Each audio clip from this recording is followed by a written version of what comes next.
So welcome everybody. This is Leanne. She is with CalHFA. I've taken Leanne's class a lot of times. I love the way she teaches it. I hit her up.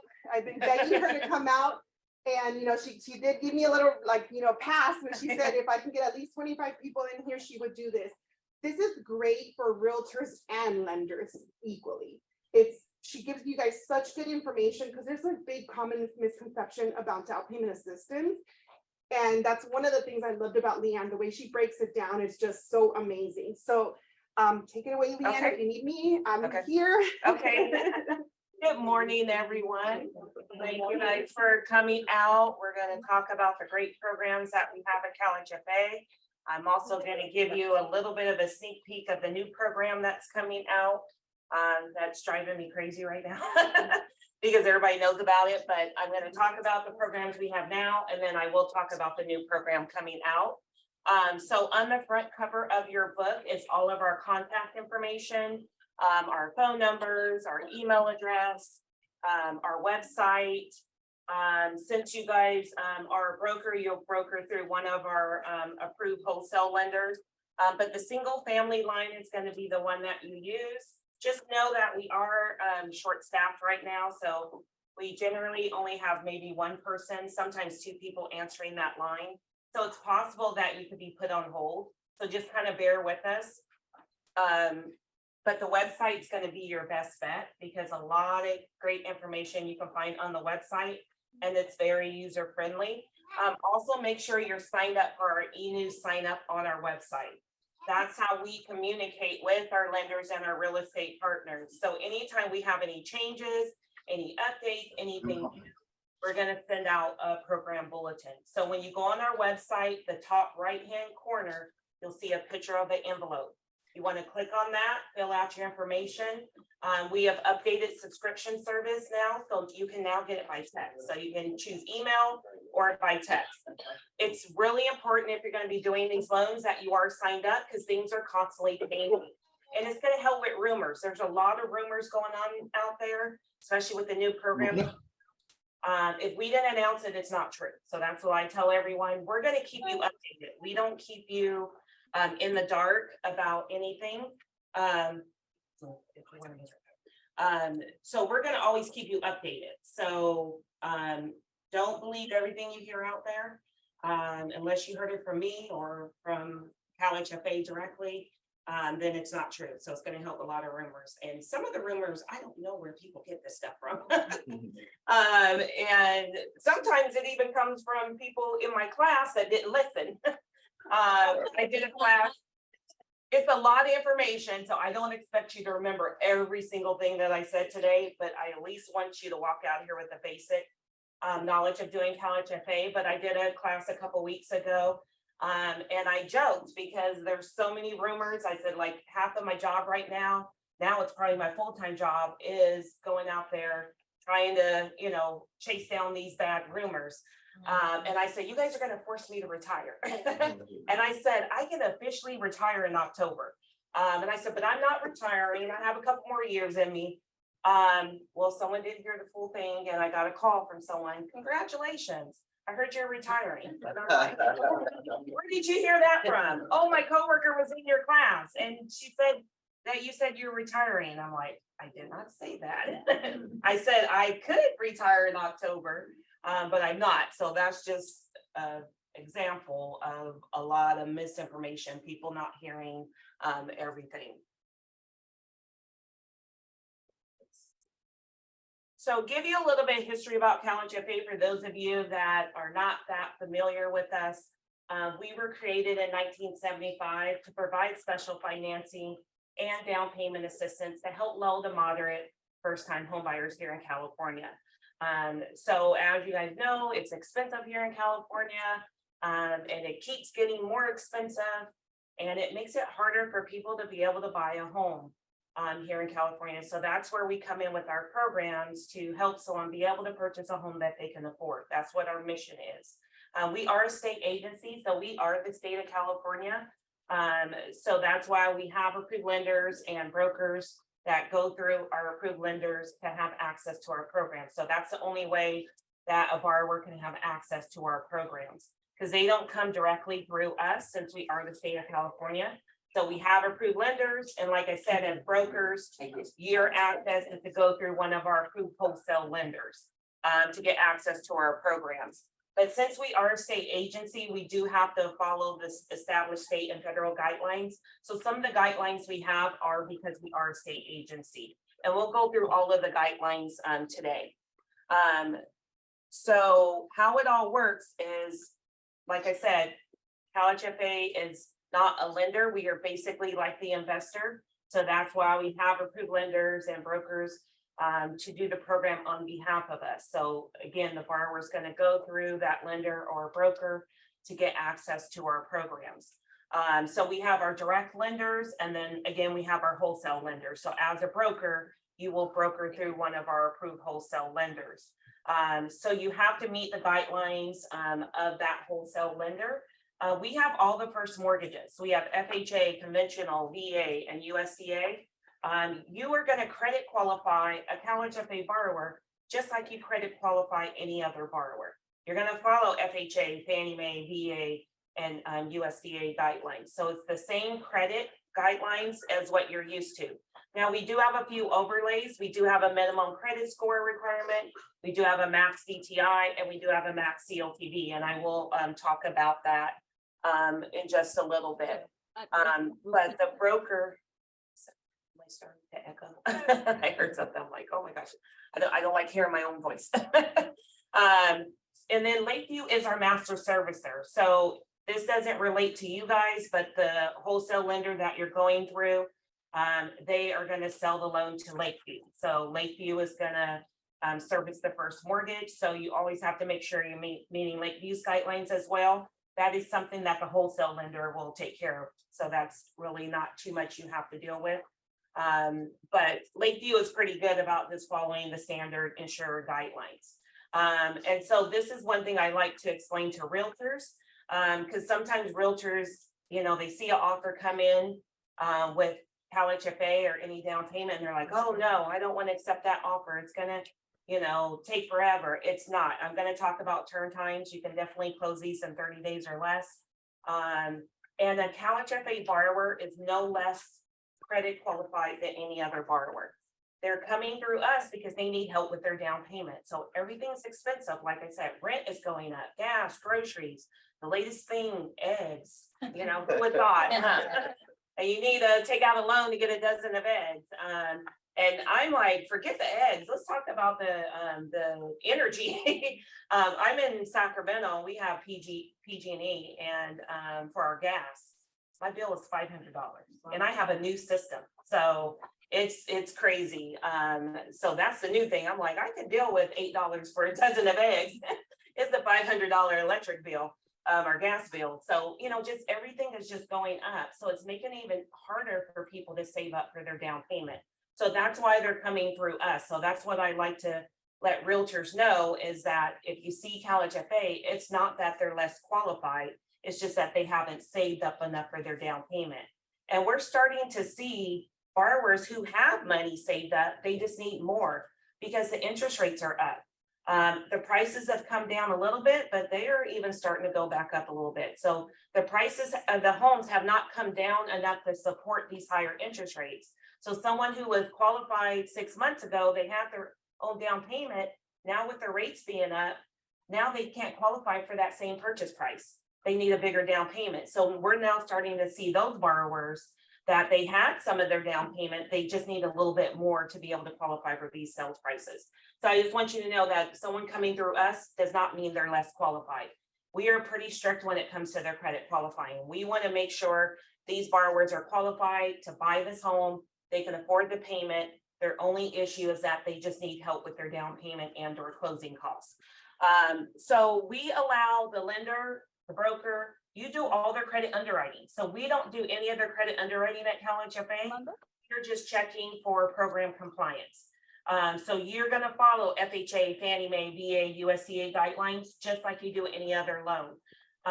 When the file comes to us, so you're going to through, so I think we need to meet someone. We need to This coffee is so good. Oh, that's nice, And the Bev. next side. We hear you, Steph. She's the one that needs to be on mute. Yes. He said those coffees so good. There's coffee in the kitchen, by the way. Hey, I don't drink coffee, but I might have to drink coffee if it's that good. Yeah. So as a broker, you're gonna submit to the wholesale lender, and then the wholesale lender submits to CalHFA. So when they submit to us, we're only looking at program compliance.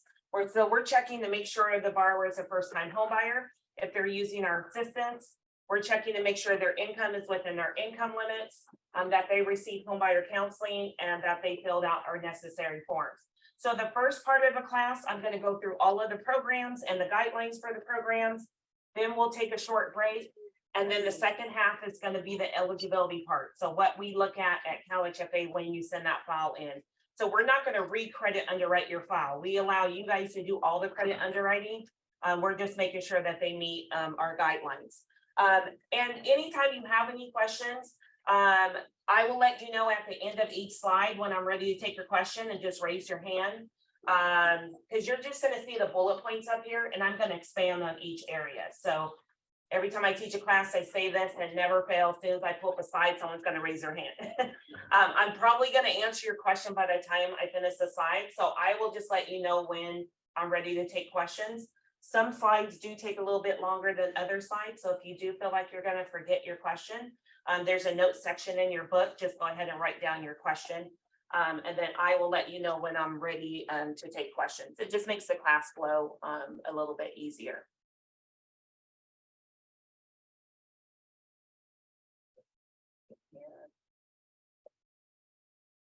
So we need the lender's underwriting approval. So again, like I mentioned, you're going to submit to the wholesale lender, then the wholesale lender is going to submit directly to CalHFA. So it needs to be fully credit underwritten before the file is sent to CalHFA. But we are okay if it has like prior to doc, prior to close, prior to fund conditions. We're okay with those type of conditions, but it just needs to be fully credit underwritten before the lender can submit the file to us. So these are our overlays when it comes to the credit. So like I said, all the credit underwriting we leave up to you, but we do have a minimum credit score, max DTI, and a max CLTV. So our max CLTV on our programs is 105. Our max DTI is 45% if the borrower has under 700 credit score. We will now go to a 50 DTI if the borrower has over a 700 credit score. There are a couple situations where we won't go to the 50, and I'll cover those. But that is new for us. We changed that maybe about 3 months ago. We're pretty strict. So we've always been at that 45 max DTI. Because our goal is to help someone get into a home and keep them in a home. So like I was mentioning, we are making sure these borrowers are credit qualified. We don't want them to be overextended. So that's why we've always been strict about the DTI. But with everything being more expensive, it's making it harder for someone to be within that DTI. So our thinking is that someone who has a higher credit score can handle a little bit more debt. So that's why we will now go to a 7. If they have a 700 or higher credit score, we will now go to a 50 DTI. So 45.00 is the max if they have under 700, 50.00 is the max if they have over a 700 credit score. So you'll notice I said 0.00. So that's going to save you guys a question. No, there's no exception. So if they had a 4501 or a 5001, they do not qualify for CalHFA.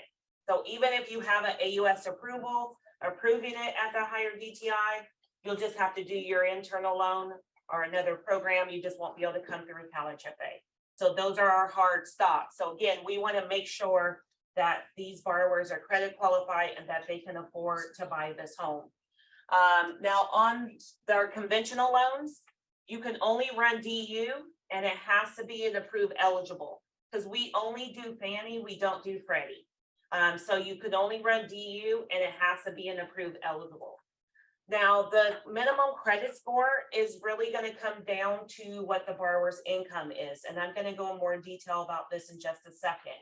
But if it's what we call a standard rate loan, 680 is the minimum credit score. If it's what we call a low income rate loan, 660 is the minimum credit score. So basically that low income is if they meet the 80% AMI home ready income limits. So no exceptions to that credit score. So 680 if it's standard, 660 if it's low income, but I'm going to show you how to look that up to determine if your borrower is standard or low income. Now, even though I'm telling you those are our minimums, you still have to get a DU approval. So it's very possible that your borrower can meet all of CalHFA's guidelines and you still not be able to get a DU approval. Fannie is kind of tightened up on DU and we have no control over that. So that's probably a call I get every week. My borrower meets all of your guidelines. Why am I not getting a DU approval? And then that's when I say, contact Fannie Mae. So we don't have any control over that. We have just found that Fannie has kind of tightened up a little bit. So I just want you guys to be aware, these are just CalHFA's minimums. That doesn't automatically mean you're going to get a DU approval if they meet our minimum requirement. And then on the government loans, we'll go down to a 640. So 640 is our minimum credit score. Now, if you're doing our FHA loans, you can run DU or LPA, we'll accept either one. FHA is the only one we do allow manual underwriting on. You do have to double check with the wholesale lender just to make sure they haven't put additional overlay. Because our direct lenders, our wholesale lenders, they can put any additional overlays on top of what we require. So you always have to meet your internal guidelines and the lenders' internal guidelines, because they may decide, well, no, we're not going to allow manual underwriting on FHA through CalHFA. So just always double check, but we do allow manual underwrite on FHA loans only, as long as it meets all of FHA's guidelines when it comes to manual underwrite. But now your minimum credit score goes up to a 660 and your max DTI drops down to a 43%. So that's that first exception where we will not go to a 50, even if they have a 700 or higher credit score. We won't even go to the 45. So 43 is the max. That's only if it's a manual underwrite. Now, if you get that AUS approval and it doesn't require you to downgrade it to a manual, then 640 is your minimum credit score. The 45 or 50 is the max DTI based on what their actual credit score is. So it's only the stricter requirements if you do have to do a manual underwrite on FHA. And then on our VA loan, you can run DU or LPA. We'll accept either one. Just has to have that AUS approval. And then if you're doing USDA through us, you're going to use the DES system and it has to be the accept eligible. We don't allow non-occupying co-borrowers or co-signers on any of the CalHFA loans. So that is our overlay. So even though like FHA will allow it, CalHFA will not allow it. So if your borrower does need a non-occupying co-borrower or co-signer, then you'll just have to do your internal loan. Now you can have a co-borrower, you just can't have a non-occupying co-borrower. So all borrowers have to occupy the property. Everything else, you're going to follow your normal guidelines just like you do on any other loan. You're going to follow FHA, Fannie Mae, VA, USDA, and Lakeview guidelines. So it's the same credit qualifying that you do any other loan. Just make sure when you're coming through CalHFA that they meet our minimum credit score, our max DTI, and our max CLTV. So any questions on any of that? So that's the good thing. All the credit qualifying is the same as what you're used to. Yes. So the co-signer, as long as they live in the property, they can. Well, they wouldn't be a co-signer, so they would be actual co-borrowers. I see. So yeah. So you can have a co-borrower. Co-borrower, they have to, qualify, be on the loan, on the deed, occupy the property. No co-sign. No. So before I get into the programs, I do want to talk about a couple lower rate options that we have on our conventional loans only. Now, CalHFA is known for our assistance. That's what you come to us for, because your borrower needs help with their down payment and or closing costs. What a lot of lenders and brokers don't realize is that a borrower could use just their first mortgage by themselves. So I already know what you're thinking because I think I'm psychic. No, I've been teaching this class long enough. I already know a lot of the questions. You're probably thinking, well, why would I come to you if my borrower doesn't need down payment? Well, to say your borrower has their own down payment, they have their own closing costs, they don't need any help, but you're doing a conventional loan, just go take a look and see what our rate is. It's called our no DPA rate. So someone can use just our conventional first by itself with no assistance, and they can get a lower rate through us. So again, we call it our no DPA rate. So sometimes it could be a big enough difference to where it makes more sense than to do our conventional first. Sometimes it may not be that big of a difference, but I just want you guys to be aware that someone could use just our first mortgage by itself and no assistance. And then if they are doing the conventional, then they get that no DPA rate. So that's gonna be the first rate that is listed. And I'll go over the rates with you today and let you know what the rates are as well.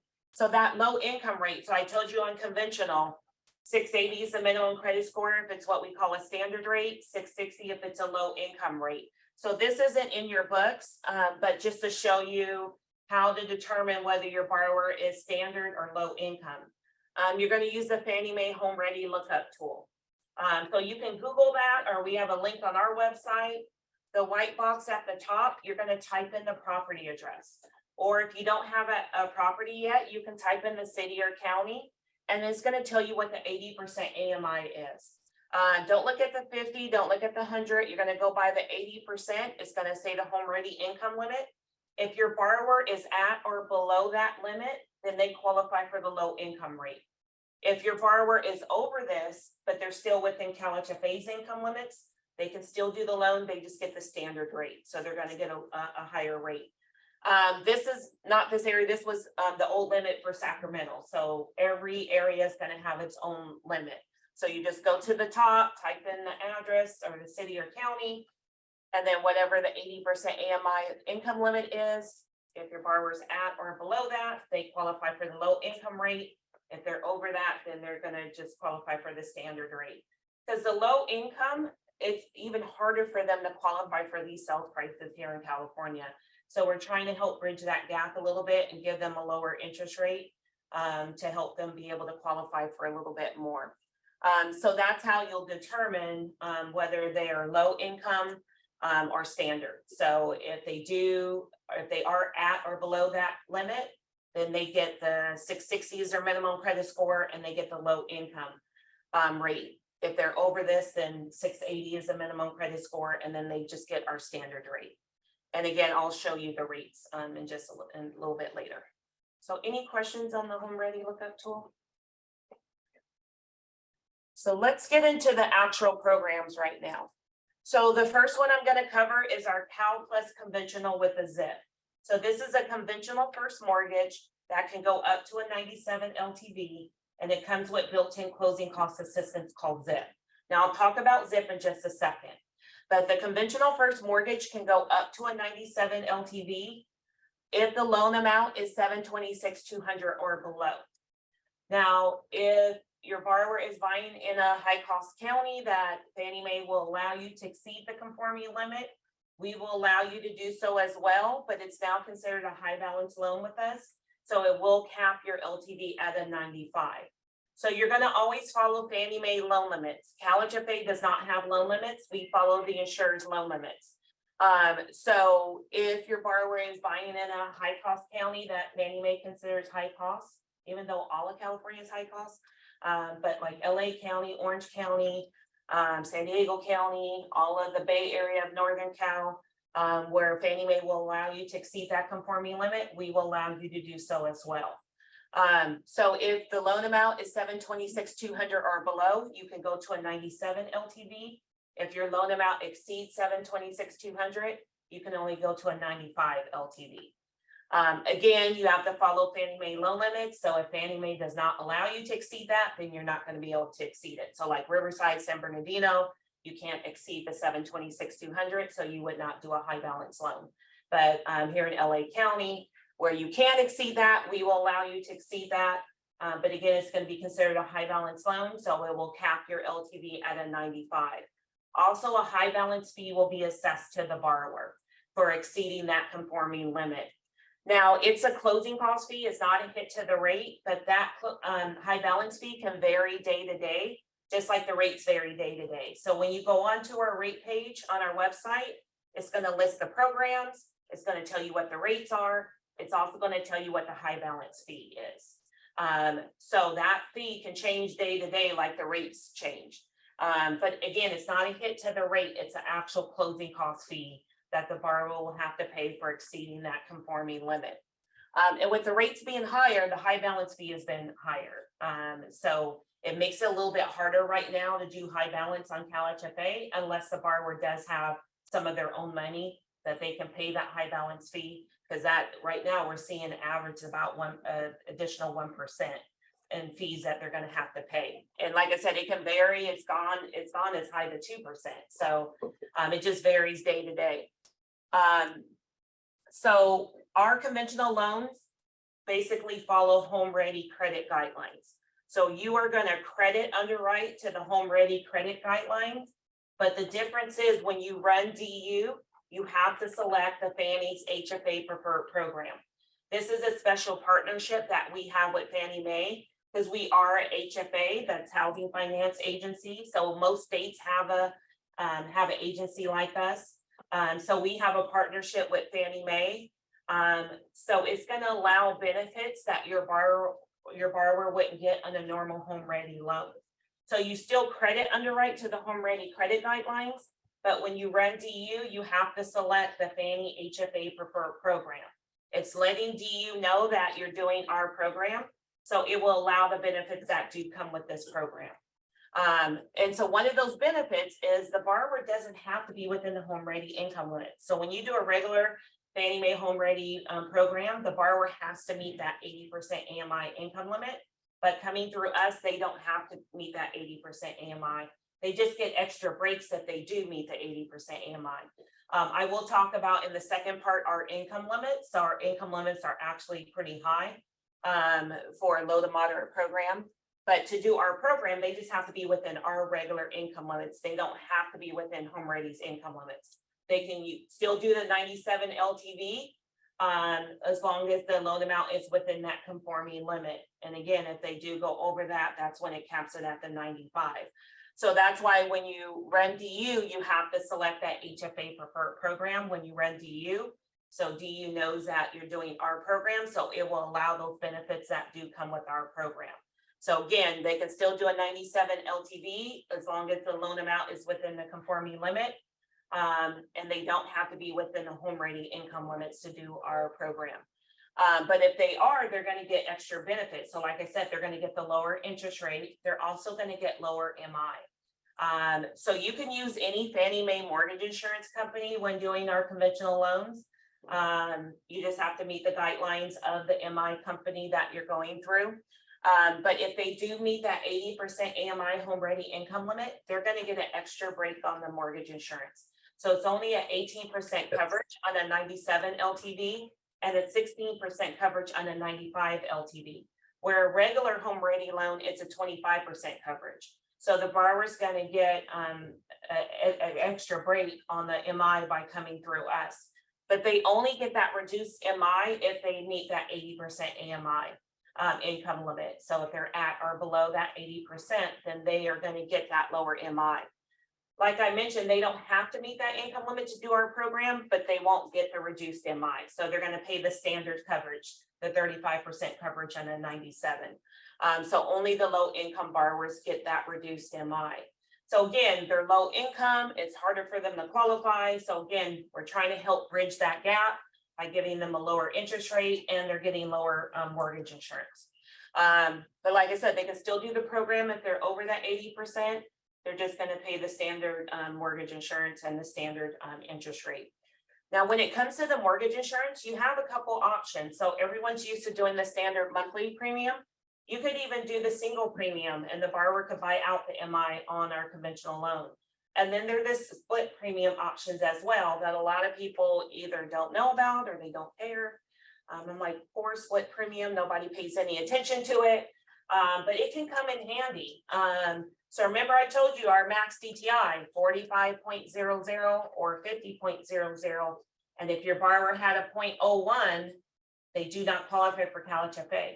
That's where if you're doing conventional and you are doing the monthly premium and that's making their DTI too high and they don't have enough money to do the full single premium, that's where you can switch to a split premium. That's where they pay a little bit up front and that lowers what their monthly is.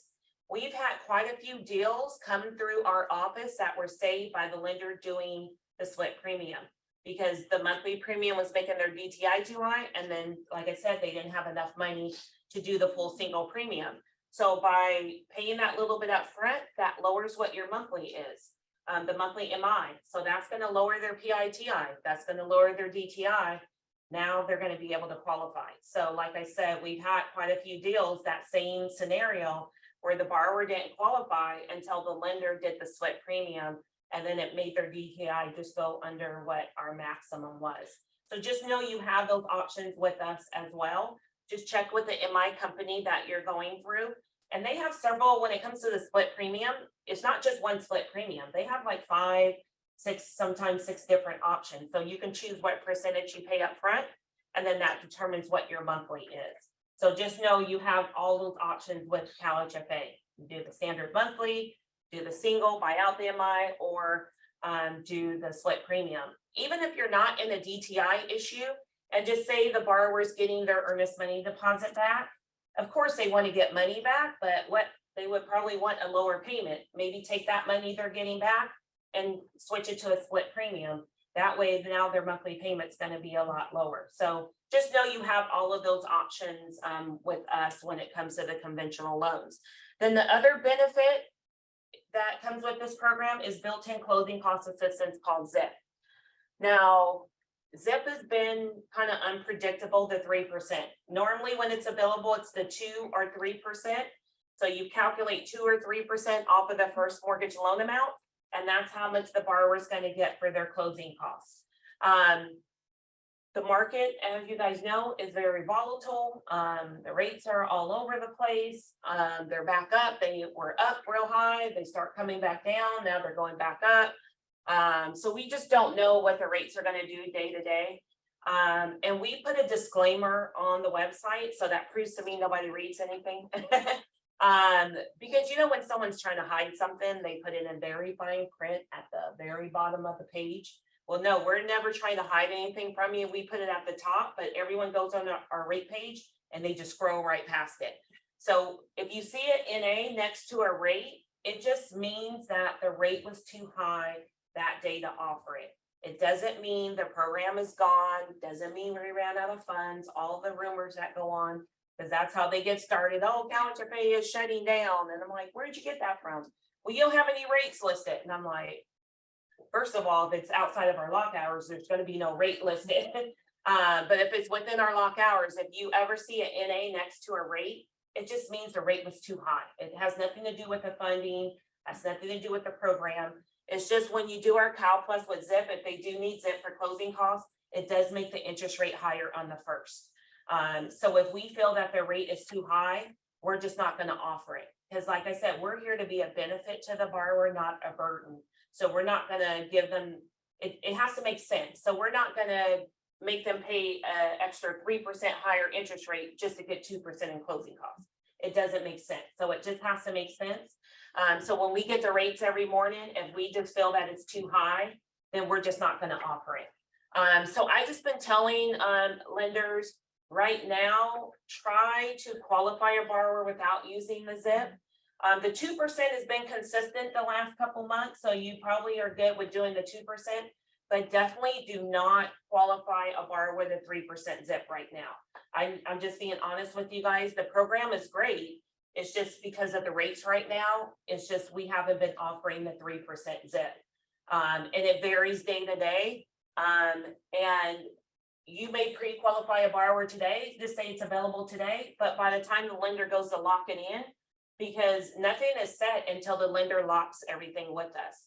So by the time they go to lock it, it may not be available. And then now you're trying to figure out how am I going to come up, how the borrower going to come up with this additional funding. The good thing is with the market, we are seeing seller concessions come back. So I would, if your borrower does need help with closing costs, that would be the route that I would tell you to take first. At least try to get some seller concessions. And then if there is still some closing costs that the borrower needs assistance with, then you can do the 2% zip. But definitely do not pre-qualify a borrower with the 3% zip right now, because it's just been so inconsistent. But like I said, when it is available, 2 or 3% of the first mortgage loan amount, that's how much they'll get to cover their closing costs. Now, the ZIP loan itself is 0 interest. That's what ZIP stands for, 0 interest program. But like I mentioned, the interest rate on the first is going to be higher if they do need the closing cost assistance. But ZIP is 0 interest, deferred payments, no monthly payments are required. So you don't have to calculate a payment into the borrower's debt ratio. But it is a loan that has to be repaid. It's just silent. So there's no interest, no payments. They don't pay this back until they either sell the property, refinance, or in 30 years, whichever comes first. So they are signing a note in deed of trust. But you know, we don't read everything that they sign. And even if they do, they may not understand it. So we just tell you to verbally let them know that this is a loan. It is not a grant. We want to make sure that they are aware of what they're getting into. When I do homebuyer events, I tell homebuyers, you want to make sure you're choosing the program that works best for you. Of course, I'm with CalHFA. I'm a little bit biased. I do think my program is the best, but it's not the best for everyone. And we're all about home ownership. So we're not in competition with anyone. There's a lot of other great programs out there. And I tell home buyers, look at all the programs that are out there that you qualify for and figure out which one is going to work the best for you. But make sure you're doing your homework. You need to look at all the ins and outs. So everyone's like, oh, I want this grant. It's free money. Nothing is for free. They're usually paying a higher interest rate. And that's kind of the same with the ZIP, but we let them know up front. We have an additional affidavit that we have them sign when doing ZIP. That way they understand. It says, hey, by using ZIP, you are paying a higher interest rate. And just so you know, you have other options and that this is a loan. So again, we're not trying to hide anything from anyone. We want them to know what they're getting into.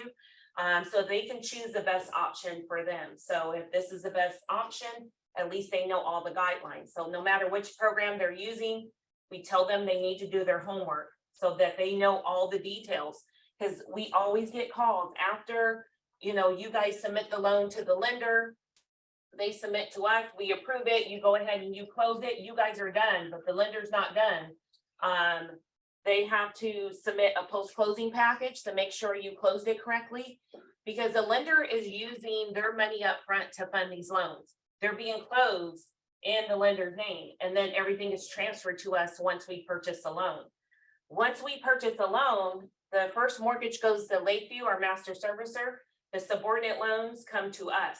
We send out a welcome letter. That's when our servicing department gets a lot of phone calls because the borrower's like, wait, my loan officer didn't tell me that I had to pay this back. And then we have to have those hard conversations with the borrower. So even if you do tell them, they're still going to blame you. They're going to be like, no, they didn't tell me this. And then we have to have those hard conversations and, you know, explain to them, hey, you signed a note and deed of trust. So I had one lady, this was the beginning of last year. This is when the rates were really low. So everybody was refinancing. And then that's when everybody was like, when they refinance, we will not resubordinate. They have to pay it off at that time. Even if it's just a rate and term, these loans are due and payable when they go to sell or refinance. So she was like, well, no one told me this. So I showed her, you signed the note and deed of trust. Well, I didn't understand. So I asked 3 different people before I signed that paper, and they all told me that I don't have to pay this back. So then I had to show her our ZIP affidavit, which she didn't have a comeback to that because it's very clear. And if you cannot read that, you should not be buying a home. I didn't say that to her, but that's what I'm thinking. That's why I joked earlier when I told the class that I'm getting close, I'm glad I'm close to retirement, even though I don't plan on it. But if you don't see me after October, then you know I was forced to retire because my filter is gone. Because I usually have a good filter. There's a lot of things going on in my head, and I'm usually smart enough to know not to let them come out, but lately it's been starting to come out, so. I'm like, okay, that's why I'm like, okay, I'm good. If it happens, then you'll see me after October, then my filter it didn't come back. But I nicely, had to let her know, no, you signed this form. So she, there was no comeback to that because it's very clear. No matter what anyone told you, it's very clear. And so she said, well, I still had to come in with $6,000. So had I knew that, I would have never used your program. So I very nicely, my filter was still on at this point. I very nicely let her know you wouldn't have a house to refinance had you not used my program. So you just have to make sure you're explaining all the different options and that they understand. Majority of the borrowers that come through us, they would not have been able to buy a home without our program. So even though she had to come in with $6,000, I told her, if you hadn't used my program, you would have to come in with $30,000. Did you have $30,000 a year ago? No, you didn't. If you did, you still should have some of it today. Give me my money back. No, I didn't say that. That's what I was thinking.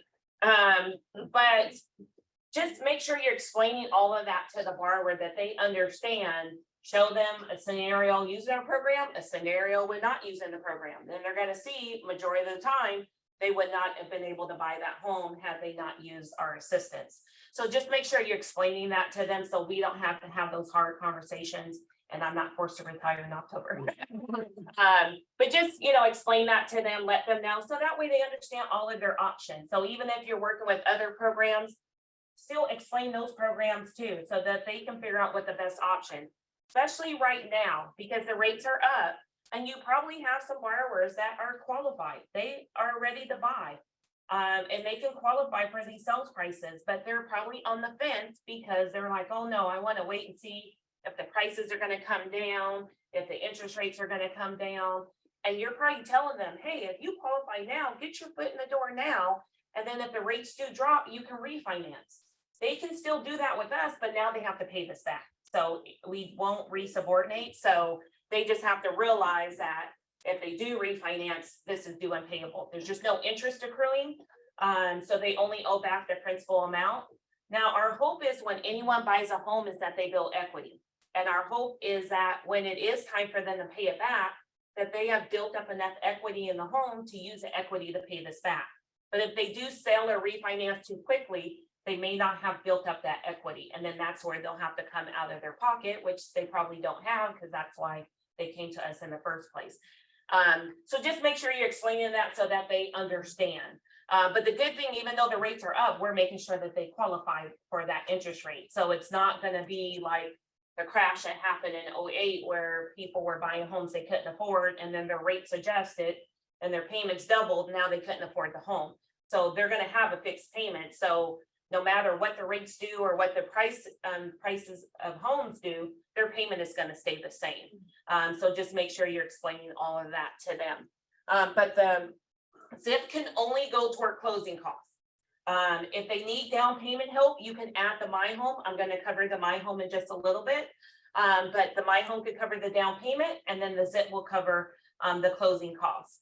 Now, we've been having a big issue with this next one because with everything being more expensive, I told you the debt ratio, though some borrowers are a little bit higher. So they're probably having to pay off some debt to qualify to get under our DTI requirement. And a lot of times you're paying that through the closing of the loan. You can definitely still do that. You just can't use our money to do it. So if they are paying off borrower debt, it needs to come from their own funds, or if Fannie Mae allow seller concessions to pay for that, you just can't use any of the CalHFA funding to pay off borrower debt. Doesn't affect you guys directly, but it is going to affect the well, it could still affect you because if it happens too much, then the wholesale lender may decide not to do wholesale anymore. Because what happens is if any of our funds are used to pay off borrower debt, automatic no purchase. So the lender, the wholesale lender ends up being stuck with this loan. And that's where I say, congratulations, you now have triplets because it's probably a first, second, and third lien. And now it's uninsured. Fannie Mae won't insure it. So now the lender is stuck with that loan. So that's why a lot of times with brokers, they're like, oh, why don't you have more wholesale lenders? We have probably about 15 now, but that's the thing, they're on the hook for this. So even if you do something wrong, they're on the hook for it. So if it doesn't get closed correctly, then that lender has to keep that loan. We won't purchase it. And we send out a couple bulletins. So a couple months ago, we sent out a bulletin about this. Nobody read it. So about 3 weeks ago, we sent out another bulletin. I don't think anybody read it. So now what we did, again, this doesn't affect you guys, but we're making all the lenders sign an addendum to the contract. So every lender has to apply to be approved with us.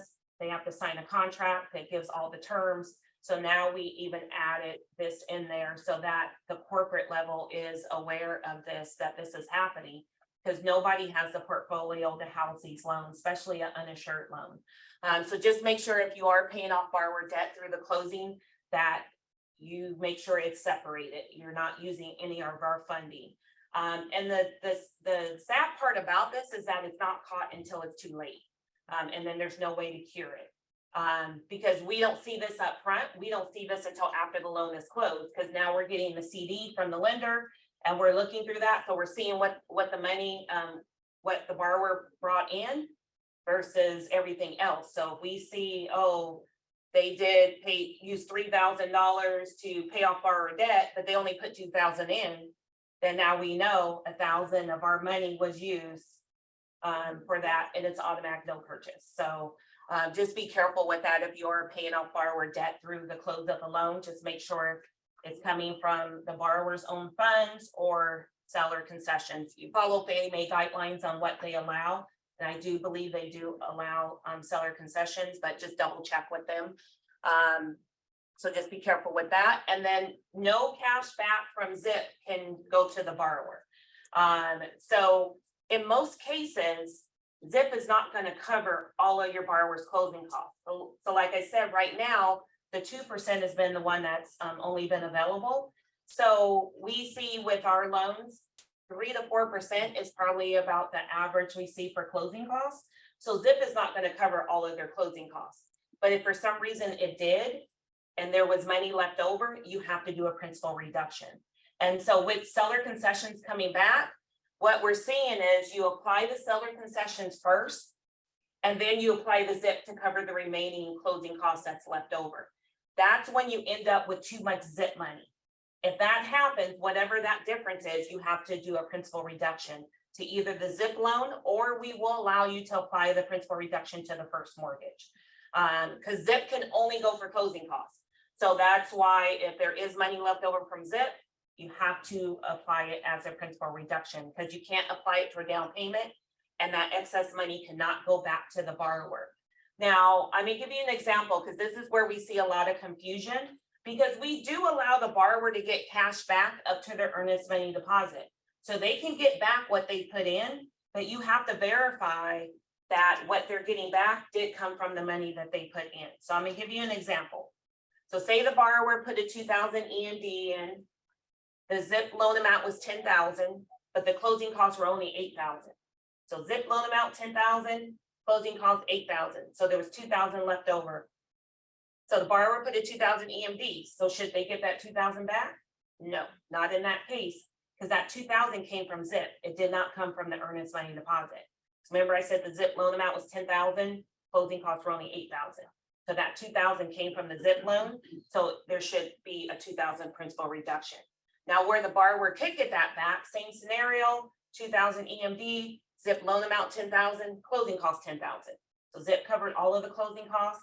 There was no money left over from ZIP, but there happened to be $2,000 cash back. That did come from their earnest money deposit. They could get that back. So that's where we see confusion, because we do allow them to get back what they put in, but you have to verify that it did come from their money and it did come from our programs. So look at the ZIP loan amount, look at the total closing costs. If ZIP is more than the closing cost, then that difference has to be applied as a principal reduction. And usually, hopefully the lender will catch that too. So even if it gets through you guys, hopefully the lender will catch it. I'm going to show you too our calculator. We have a really great loan scenario calculator on our website that lets you run scenarios through.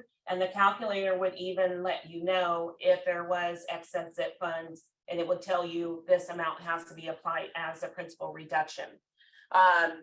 So like I said, you can add the My Home to cover the down payment portion, and then ZIP would cover the closing costs. They have to be a first-time home buyer, and I'm going to talk about that later. Our definition of what a first-time home buyer is.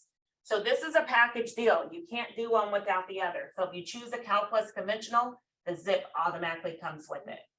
So they're automatically together. So you can't separate the two. They automatically go together. So that's what that plus means. Plus means they're getting the ZIP. So like I said, right now, just the 2% has been available.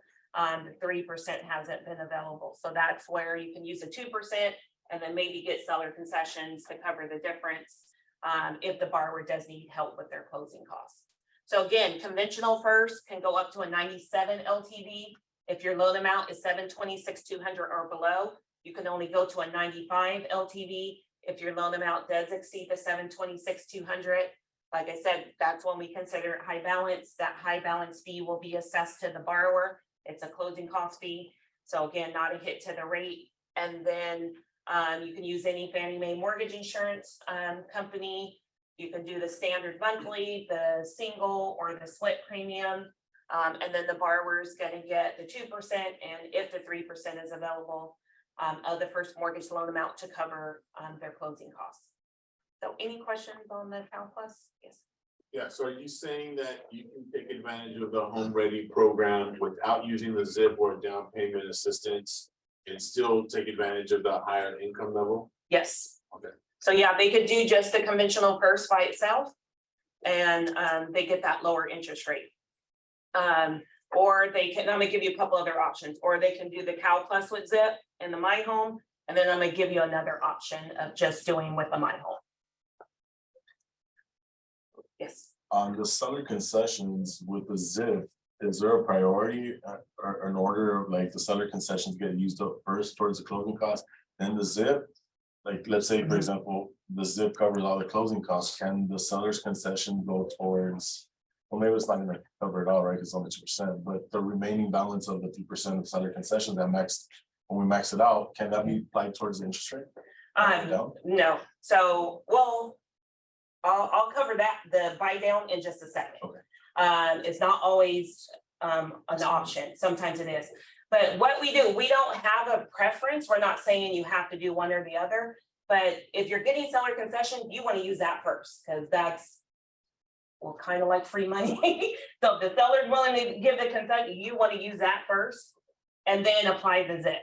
But we're okay either way. We're not saying you have to do it that way, but that's the best interest of the borrower. Is if you are able to get seller concessions, you want to utilize all of those seller concessions and apply that, and then use a ZIP to cover the difference. There are some cases where you can do a buy down, and I'll go in more detail about that in just a little bit. Any other questions? So we have a second CalPlus loan. It's the CalPlus FHA with the ZIP. The ZIP is the exact same. So everything I just covered on the conventional is the same on the FHA. Your only difference here is the FHA first. This is just like doing a regular FHA loan. You use FHA MIP, you follow FHA loan limit. So based on the county that the borrower is purchasing in, you want to make sure you're meeting FHA guidelines. So again, CalHFA doesn't have loan limits, you follow the insurer's loan limits. But if FHA does allow you to exceed the 726,200, we will allow you to do so as well, but that's when it is considered high balance with us. So that high balance fee will be assessed to the borrower. But it doesn't affect your LTV like it did on conventional. So remember I said on conventional, if you do high balance, your max LTV drops down to a 95. FHA, you can still do a 96.5 on LTV. It's just that high balance fee will be assessed to the borrower for exceeding that 726,200. But all same guidelines you do on any FHA loan is the same with us. Again, just we have the 640 minimum credit score, the 45 or 50 DTI. You're coming through us for the rates as well. So our rates are at par. So the rate is the rate, and then you charge origination. So you have to check with the wholesale lender to see what you're getting paid, because you can't do the lender credit or lender rebates on our program. So you're using our rates, and like I said, our rates are at par, and then you charge origination, and that's how you're getting paid. So you will work with the wholesale lender. They will let you know how you're getting paid and what you're getting paid on that. But just like doing a regular FHA loan, same guidelines, you're just coming through us, again, using our rates. But the ZIP is 2 or 3% of the first mortgage total loan amount. So on your FHA, that is including your upfront MIP. You'll calculate the 2 or 3% off of that total loan amount. Just like I mentioned on conventional, the 3% has not been available. So the 2% has been pretty consistent. So you are probably good with trying to do the 2%, but definitely I would not do the 3% right now. We can't right now, but don't pre-qualify because we just don't know when that's going to come back until the market really stabilizes. You want to, if they do need closing costs help with us, stick with the 2%. Everything on the ZIP is the exact same. 0 interest rate, deferred payments. It's due and payable whenever they sell, refi, or in 30 years, whichever comes first. ZIP can only go for closing costs. You can add the My Home to cover the down payment, and they have to be a first-time home buyer. So package deal. So again, when you see Cal Plus, that means they're automatically getting ZIP. So they automatically go together. So any questions on the Cal Plus FHA? So like I mentioned, those 2 Cal Plus loans, when you see the plus behind that, that means they're getting ZIP. If you do not see a plus, that means they're not getting ZIP. But it's the same guideline. So I'm going to talk about our conventional first. So our CalHFA conventional, all the same guidelines that I talked about on the Cal Plus conventional, only difference doesn't come with ZIP. So all the credit score, DTI, renting the HFA preferred, following home ready credit guidelines, everything is the exact same. So everything I covered on Cal Plus conventional is going to be the same on this, just doesn't come with ZIP. So it's going to have a lower interest rate. So that's where I said if your borrower is able to get seller concessions or they have some of their own money and they don't need closing costs from us, this is your best route because they're going to get a lower interest rate. So like I said, by adding the Cal Plus with ZIP, that makes the interest rate higher on the first. But if they're not adding ZIP, their interest rate's going to be lower. So this is where they could do our conventional first by itself. And I told you that they can get a lower interest rate and they don't have to be a first-time home buyer if they're only using our first mortgage. But if they are a first-time home buyer, they can use our conventional first and just add the My Home. It doesn't increase the interest rate, so they can use the My Home for down payment or closing costs. And then they would just come in with the difference or get help from the seller for their closing costs. So you only do the Cal Plus with ZIP if you are adding the My Home. So if they need both down payment and closing costs, that's when the best option is to do the Cal Plus with ZIP and add the My Home. Even though they are paying a higher interest rate, but they're getting both down payment and closing costs. But if they only need one, if they only need down payment or they only need closing costs, then don't do the Cal Plus with ZIP by itself. You're going to do our first and add the My Home. So this is usually what happens. Your borrower comes to you, they say, I have my own down payment. I just need help with the closing costs. Your first thought is, oh, Cal Plus with ZIP. ZIP is for closing costs. I'm going to do that. Do not do that because you're paying a higher interest rate. That's where you can do just our first and add the My Home. So even though My Home is normally used for down payment, I'm going to cover that one just a little bit. It could be used for closing costs as well. So that's where if they only need a closing cost, do our first, add the My Home. The My Home could cover the closing costs. They're paying a lot lower interest rate. So you only do Cal Plus with ZIP if you're going to add the My Home. So if they need both down payment and closing costs from us, that's when you do all three. So even though it is 3 liens, the second and third lien are silent. They're only making a payment on that first. But if they only need down payment or they only need closing costs, then do our first and add the My Home, and then they're paying a lower interest rate. But all the guidelines are going to be the same. You can add the Fannie Mae home style energy mortgage option too. So that's kind of like on FHA has the EEM. So that's Fannie Mae's version as well. So any questions on just the CalHFA conventional? And I'm going to show you, once I get through all the programs, I'm going to show you how to put it all together. And then we have the same with our FHA. So we have our CalHFA FHA. Say that too fast. All the guidelines are the same as Cal Plus. FHA, just doesn't come with ZIP. So it's gonna have a lower interest rate, but everything is gonna be the same. So just like I mentioned on conventional, you would use this if your borrower doesn't need both down payment and closing costs. So if they only need down payment or they only need closing costs, you can do our FHA first and add the My Home. Now, someone could do our FHA first by itself with no assistance, and then they don't have to be a first-time home buyer. But if you are gonna add the My Home, then that does add on the first-time home buyer requirement. So any questions on that? So a couple more, and then I'll put it all together. And then we offer VA. So VA is just like doing a regular VA loan through us. Again, you're just using our rates.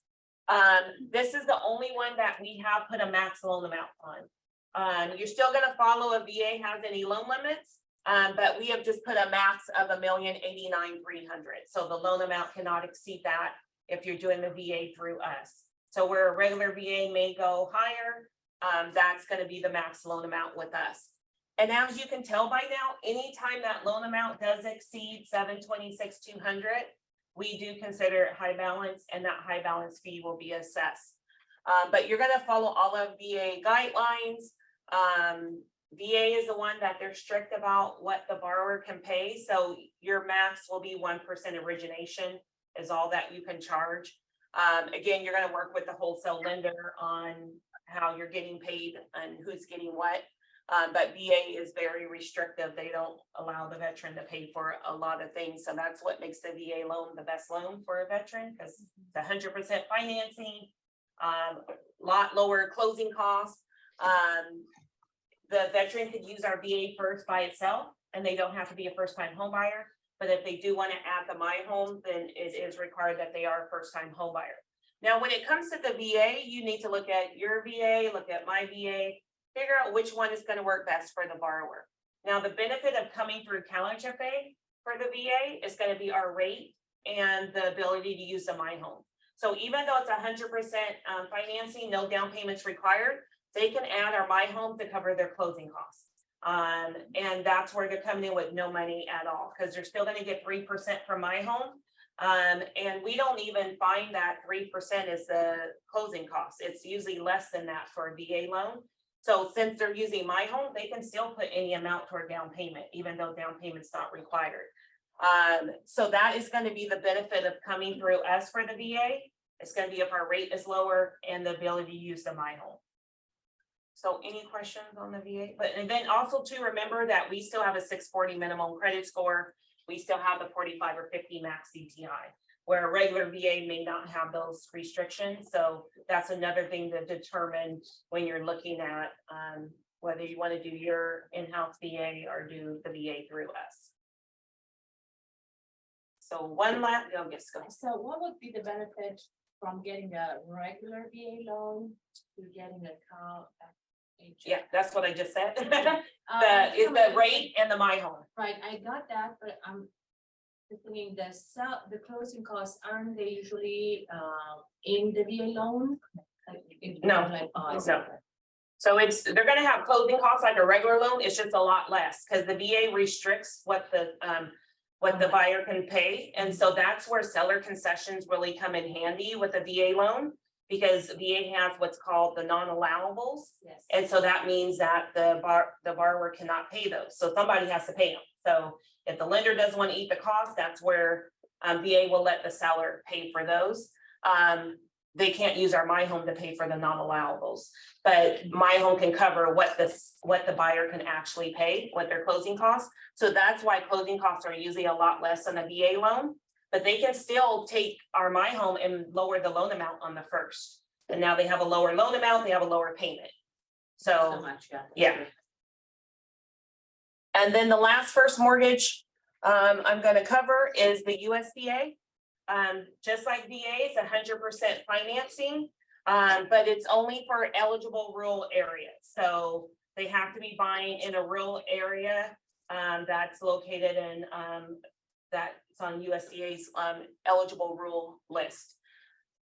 Now, USDA is a little bit different. You have to submit to them upfront. So they do require that you submit to get their approval upfront, unlike the other insurers where basically you're delegated.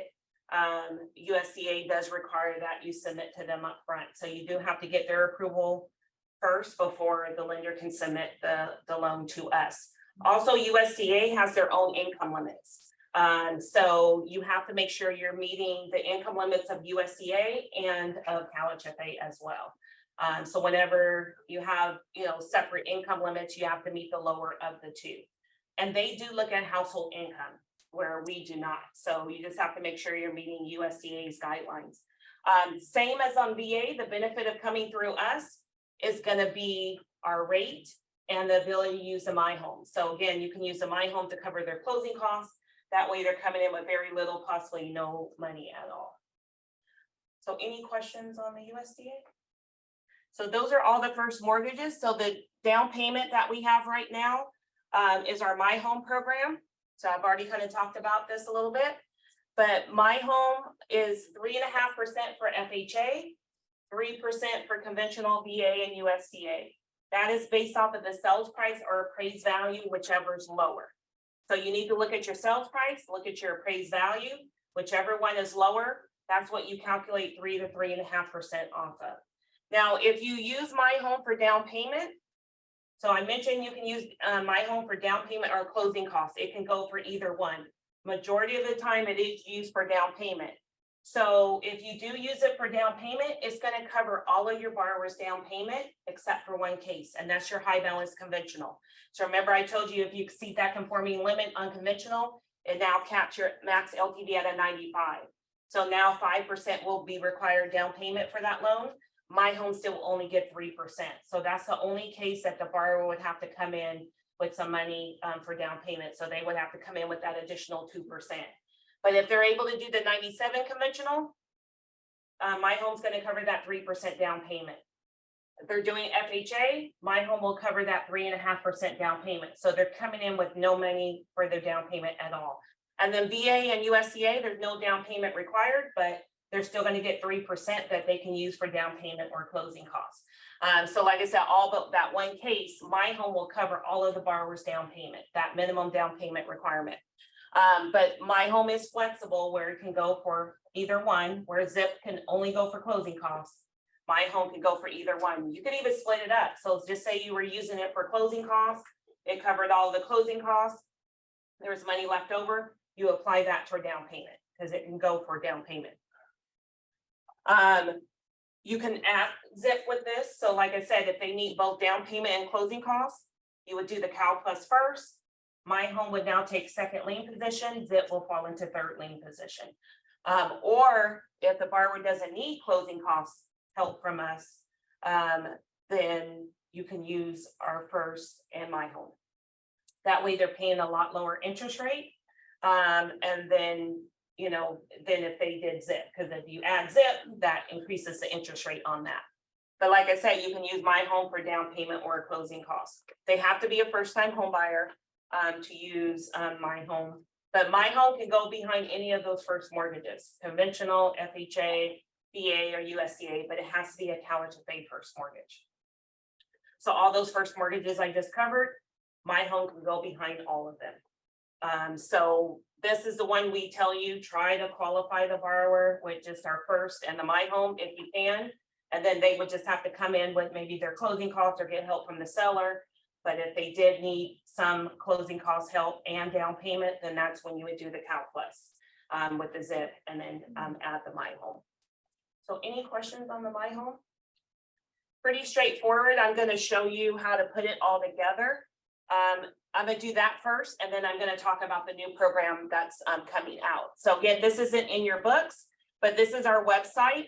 So if you go there in the middle where it says lenders, real estate agents, if you click on there, at the top and at the bottom is our loan scenario calculator. So you want to click there. This is where you can run scenarios through. So I know it's kind of small, kind of pretty hard for you guys to read back there. You can do 3 scenarios at a time. So if you're trying to figure out which combinations of programs is going to work best for this borrower, it will let you do 3 scenarios. So this is pre-filled to save time, but you're going to fill out this information. So first it's going to ask, is your borrower a first-time home buyer? So we're gonna say yes, if you select no, only the first mortgages will come up. So to use the assistance, they have to be a first-time home buyer. Then it's gonna ask, I didn't cover those programs because most lenders don't offer those, especially not on wholesale. But we do offer the HUD 184 Indian Home Loan, and we do offer the California Disaster Victims Loan. And we just waived the first-time home buyer rule on those, so we're gonna say no. Then it's gonna ask you, does your borrower meet the 80% AMI income limit? We're gonna say no. Now you're gonna go down, it's gonna ask you to put in the county, so we have LA County. You're gonna put in what the purchase price, we put in 500,000, I know in most cases it's more, just work with me. And then you're gonna put in what the borrower's credit score is. And then it's gonna ask what the property type is. We're gonna cover that in the second part, but it gives you a drop down menu. We're gonna select single family. Then you're gonna put in the closing costs. So this is probably the most important part, because remember, you have to charge origination, processing, underwriting. So between you and the lender, there's gonna be, we let you charge up to 3% lender fees. Between you and the lender, again, the lender will let you know what you're getting paid. So you just need to know what the total closing costs are gonna be. So that includes all the lender fees, title escrow fees. So like I said, average we see is about 3 to 4%. But we went just kind of in the middle. So we said 18,000 is their total closing costs. Now we're gonna go down to scenario 1. So it's gonna say which program you wanna do. It's gonna give you option FHA, conventional, VA, USDA. So we're gonna do FHA. Then it's gonna ask, do you wanna add the Cal Plus? So we're gonna pretend the 3% is available today. So we're gonna choose a 3% ZIP, and you see it even reminds you ZIP can only go for closing costs. And then it's gonna ask, do you wanna add a CalHFA subordinate? So right now, the only option is My Home. So we're gonna choose My Home, and then you're gonna put in the interest rate. So it on that bottom, that button right there says find current rates. If you click that, it will take you to our rate page. And then you can type in what the rate is. So right now you couldn't do that because there's no rate listed for the 3%. So we just put in the rate there, and then you're gonna click on the bottom, calculate results. So for your borrower to buy this $500,000 home on our program, they only have to come in with $32.72. So that's their closing costs, because My Home covered all of their down payment. ZIP covered the majority of their closing costs. So that $32.72 is what's left over from their closing costs. So that could come from the seller. So this is where you can say, hey, seller, can you give us, $3,200? Your borrower's coming in with no money at all. And then it gives you the estimates of the PITI. So these are just estimates. You're going to know what the true hazard insurance is, the insurance, taxes, all of that. We just did an estimate. So it gives you what their PITI is going to be. And then you can go up here to the top and add a second scenario. So you don't have to refill out all that information from the top. You just only change the loan information. So we're still going to do FHA, but we're only going to do a 2% ZIP now. We're still going to do My Home. You need to go back and change the interest rate because it's going to be lower since we're only doing a 2% ZIP. And then you calculate the results. So now they have to come in with more money, 81.82, because they're getting less closing costs from us. My Home's still covering all of their down payment. So that 81.82 is just their closing costs. So again, that could come from the borrower, that could come from the seller. And then you can see it drops their payment down because it's a lower interest rate. And then you can go back up and do scenario 3. Click that's another scenario. We're still going to do FHA, but no ZIP and just the My Home. Again, go back and change the interest rate because it's going to be lower. Click on calculate results. Oh, sorry, went too fast. So they still have to come in with their full closing costs. My Home's still covering all of their down payment. They just didn't get ZIP, so they're not getting any closing cost help from us. And then see what it does to their payment because the interest rate's lower because no ZIP. So this can help you. You could go over this with your borrower. This can help you decide which combination of programs is going to work best for the borrower. Do you want to do ZIP? Do you want to do no ZIP? So you can show those options. This can help you with qualifying the borrower. So when you're trying to figure out their DTI and okay, to be within CalHFA's DTI, their payment has to be under 4,000. Then you have to look at scenario 2 or 3. You can't do scenario 1 because the payment's over 4,000. This could even help you with the seller concession. So realtors, this is where the lender can run this and they can say, okay, scenario 3 is gonna be the one that works best for the borrower. But they don't have 18,000, maybe they only have 15,000. So then that's when they're gonna come to you, the realtor, and say, hey, you think we could get 3,000 in seller concession? So this is just meant to help you. It's not, doesn't mean your loan's been approved, okay? I have people think that.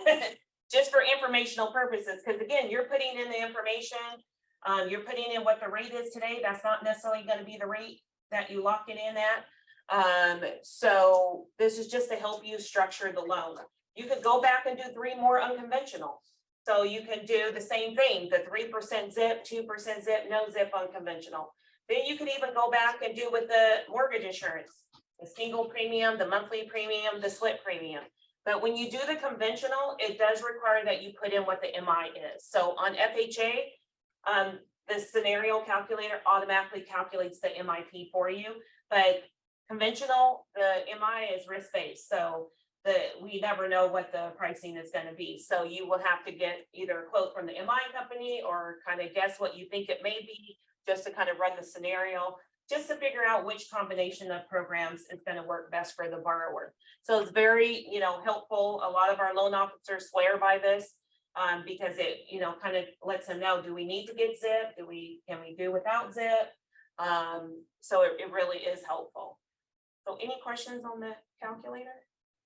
Yes. Do you have to be a lender to have access to it? Nope, it's on our website and our website is public. So anybody can go in here. Go in and if you're in the country, it says that there's an error. Are you using Chrome? Yes. So it should, because it Oh, no, works I'm best sorry, in Chrome. I'm sorry. Okay, try Chrome, Okay. because I know it works, the calculator works best for Chrome.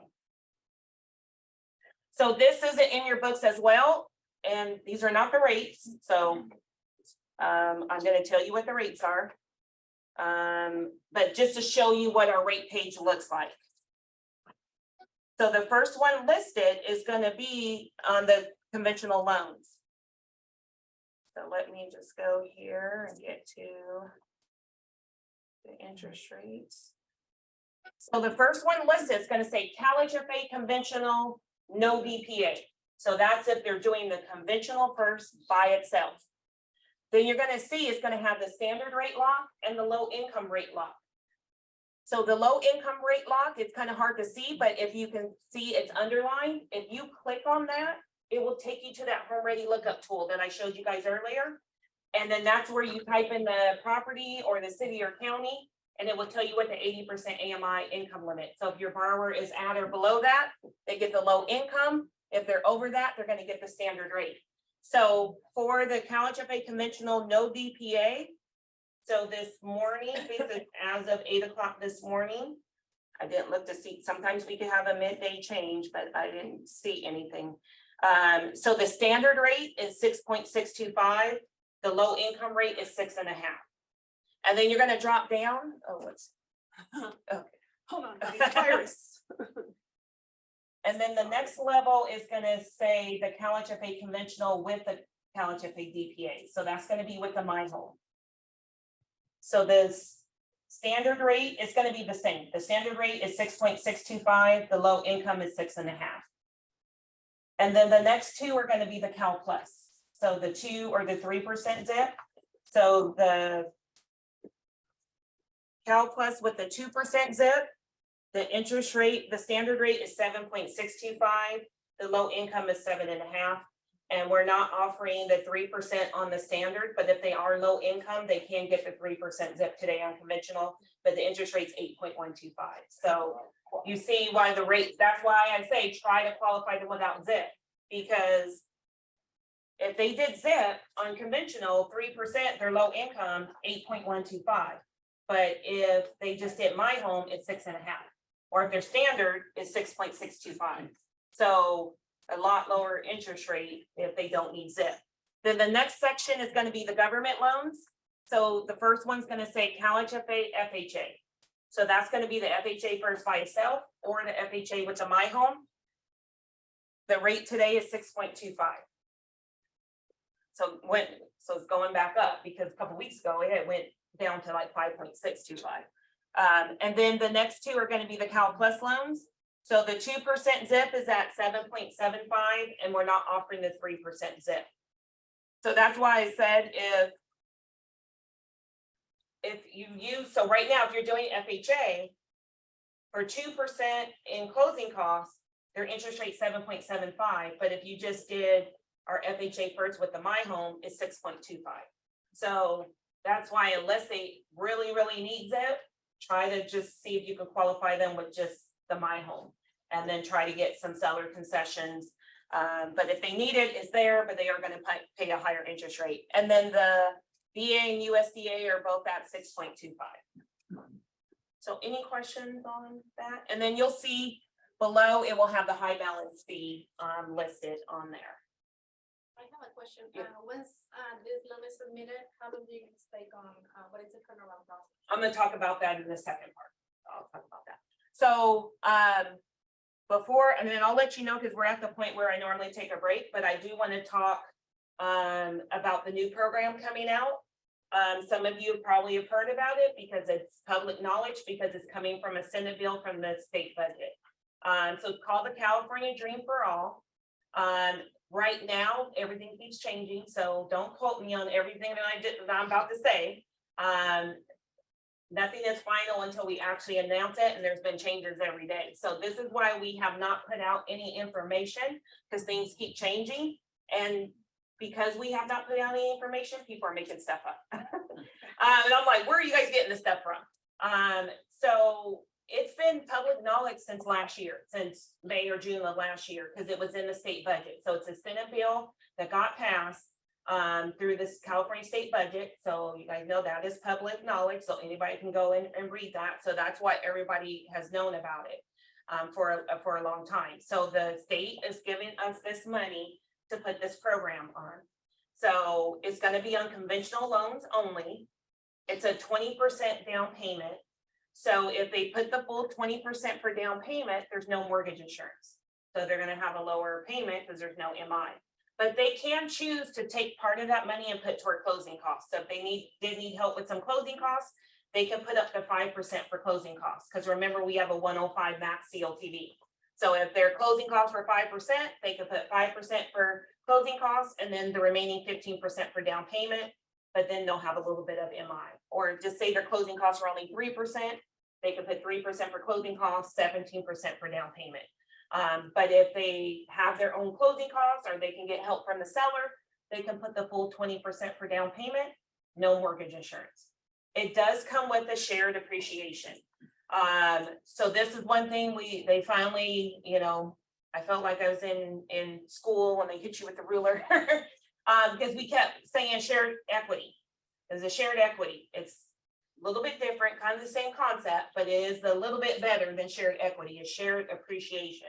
So they're going to get 20% to put down payment, but it is a loan. It's at zero interest, but it is a loan that has to be paid back. So when they do go to sell or refinance, they have to pay back the 20% down payment loan, plus share 20% of the appreciation of the home.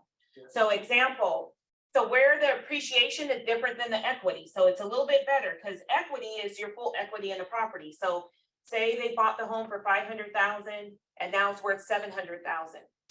It's $200,000 in appreciation. We're just going to take 20% of that appreciation. Where if it was equity, same thing. Say they bought the home for $500,000, it's now worth $700,000, but they've made payments. They put down payment. Say they only owe $400,000. Equity would be $400,000 from $700 would be $300,000 in equity. We're not going to take 20% of that $300. We're only going by the appreciation of the home. So if they bought it for $500,000, it's now worth $700,000. We're just taking 20% of that appreciation. We're not looking at what their balance is. We're only taking what their appreciation. So when they do go to sell or refinance, they pay back the 20% plus share 20% of their appreciation of the home. If for some reason, when they go to refinance or sell and just say they bought it $500,000, it's now still only worth $500,000, they still pay back the 20% loan. They just don't have to share the appreciation because there's no appreciation. Now, I have not confirmed this, and this is the part that I think it's recorded, so I don't even want to say this. Because they have not been confirmed yet, but we have been talking about letting them refinance once. And that way, if they do refinance, they won't have to pay it back and do the shared appreciation. There are gonna be some strict guidelines on that, and I don't even have all that information yet. And they may even decide not to do that. So that's why I said, don't until we announce it. Everything I just said could change. But that is one thing we are talking about, letting them refinance possibly once. And without having to pay it back or share their appreciation.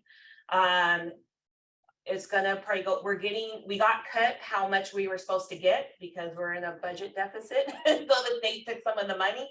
So we're getting 300 million. We were supposed to get 500 million. We're getting 300 million.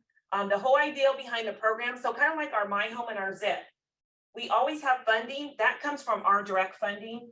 It's recycled funds. That's why we have it as loans where they pay it back. It goes back into our pot of funds. Now it's there to help someone else.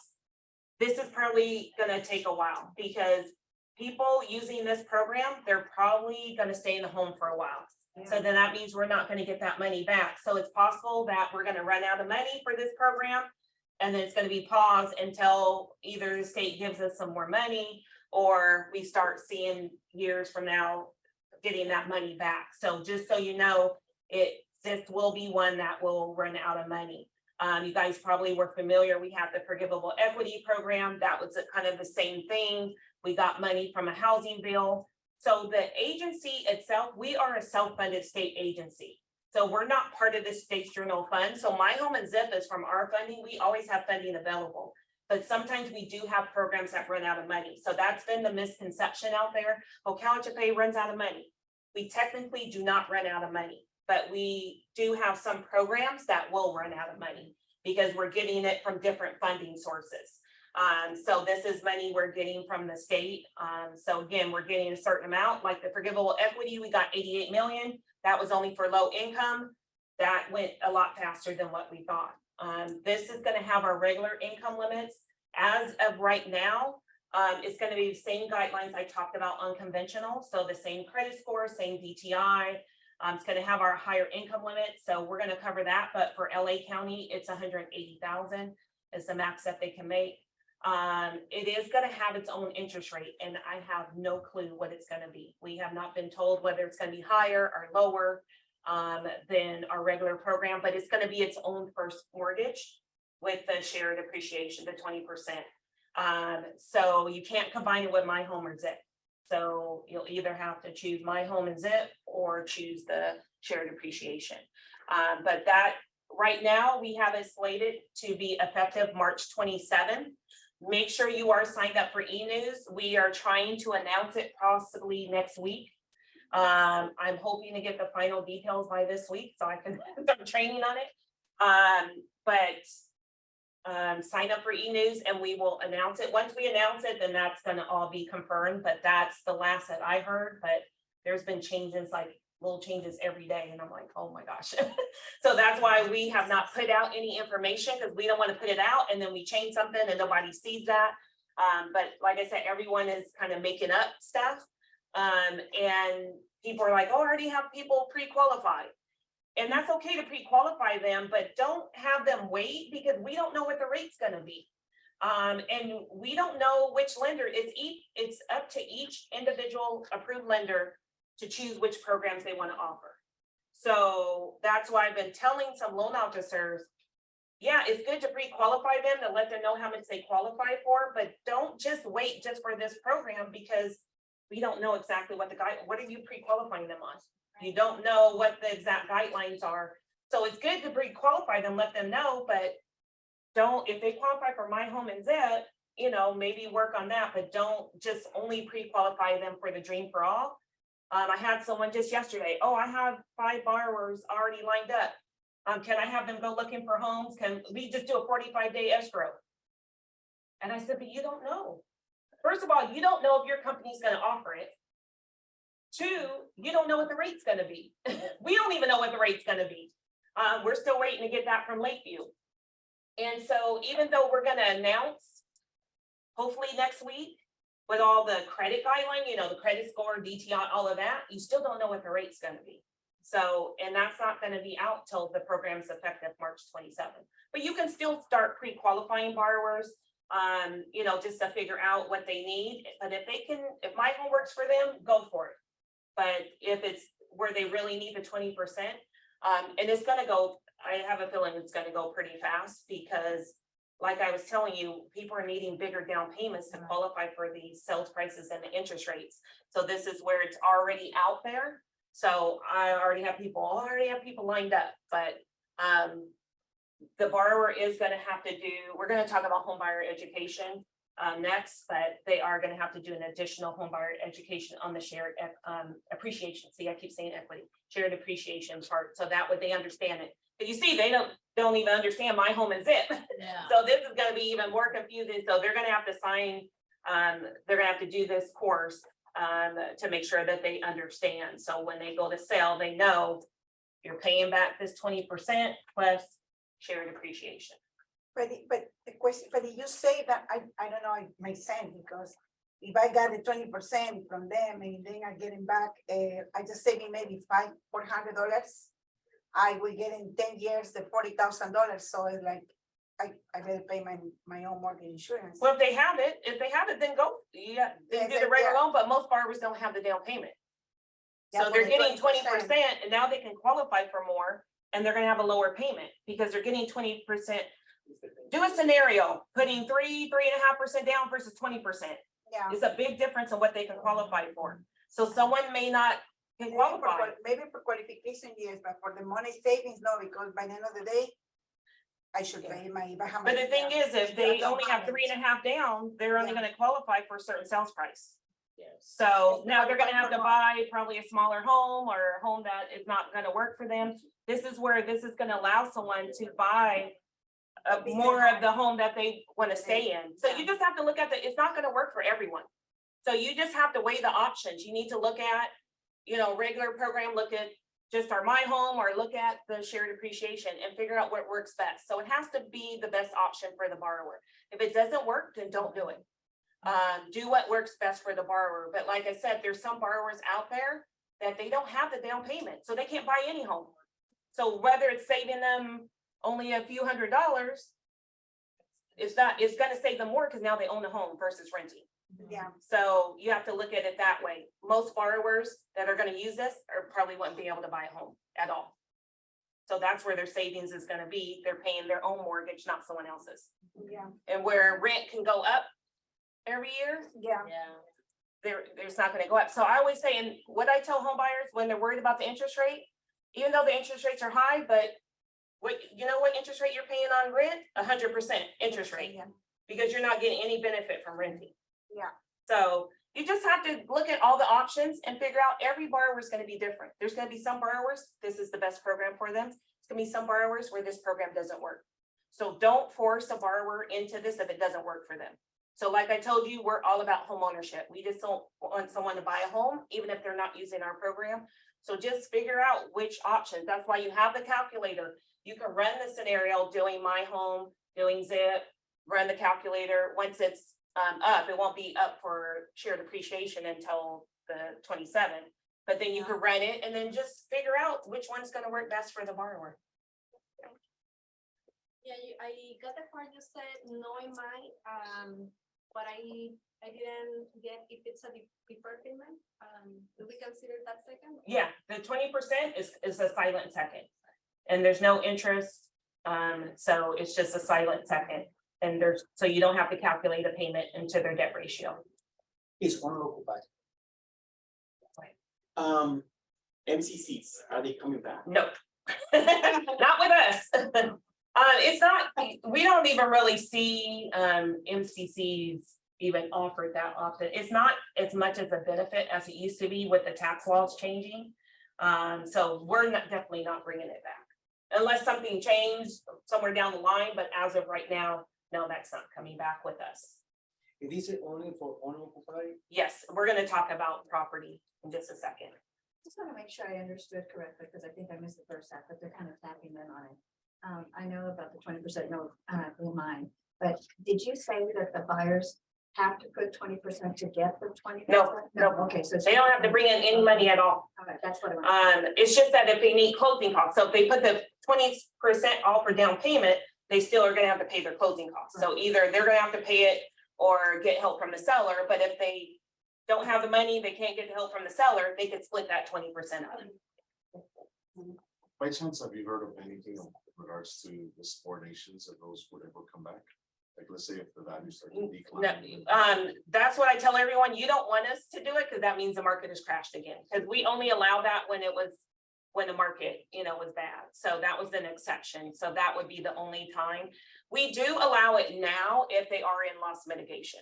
So if it is to avoid foreclosure, we will do that now. But other than that, no, it would take the market crashing again. Yeah. So, yeah. Is there a time limit before they can refinance or sell their home? If they get one of your programs? No, they just have to pay it back. No, that, Yeah, yeah, yeah. there's no penalty if they do it with. Yeah, you just follow whatever like FHA, Fannie Mae guidelines are. So, but we don't have a requirement saying they have to keep it for this long. Thank you. Can you tell us a little bit about the CalHFA ADU program? Oh, no. Don't worry about it. It's gonna be gone. So that really made me almost retire. So it's just like these programs I just talked about. We got money from the state. And it was it's separate than these other programs. It's for someone who already owns their home and they want to build an ADU in their backyard. It was for up to $40,000 grant that they would get. We went through all the money. We were told we were gonna get more money, and then they said, nope, you're not getting any more money. Well, we just announced that it's gonna open back up tomorrow. So what happened is, when we announced, okay, program's going away December 9th, you need to get your reservations in. So there was some borrowers that applied with different agencies. So they all reserved, so there was a lot of duplicates. You only get one. So we went through the pipeline and realized there's all these duplicates, or people that end up deciding not to do the ADU grant and canceled. So we end up having some money left over. So we're opening it back up March 1st, but it's gonna go in within an hour. Because there's already people that were on, like a lot of the agencies that were approved to do it, they already have people in line because they were hoping that we were gonna get more money. And we kept saying until the state decides they want to give us more money. So they were already getting a waiting list going. So, and we're hoping the system doesn't crash tomorrow. So it's gonna open 9 a.m. tomorrow. It's gonna be gone in a couple hours. So if you don't already have some ready to reserve it with us, then I say, don't worry about it. It's not gonna happen, because like I said, it's not even, these agencies already have people lined up and they're already waiting.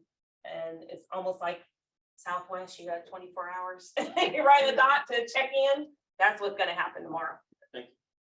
So let's take a break, because all of that, we're still doing okay, a little bit okay on time, but do you want to take a break or do you want to keep going? Okay.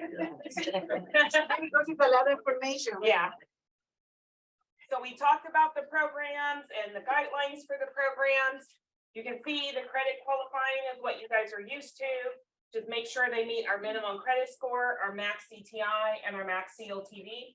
This is the part that is a little bit different. So in addition to credit qualifying the borrower, you also have to make sure that they are eligible. Now, this is what we look at when the lender sends the file to us. So again, as the broker, you're going to submit directly to the wholesale lender, and then the lender is going to submit to us. So they're going to be asking you for a lot of this information.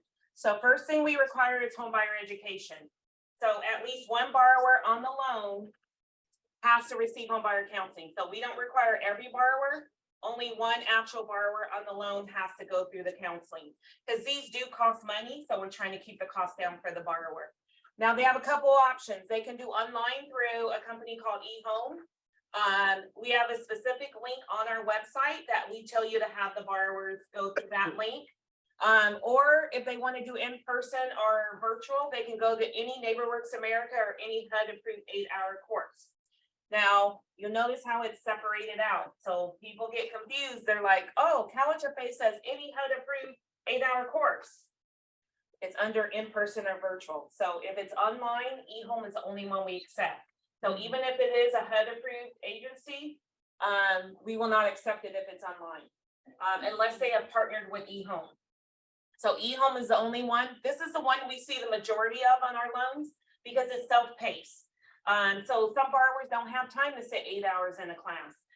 So this is where this is self-paced. So they go online, they do there's no live instructor, they're going through the courses themselves.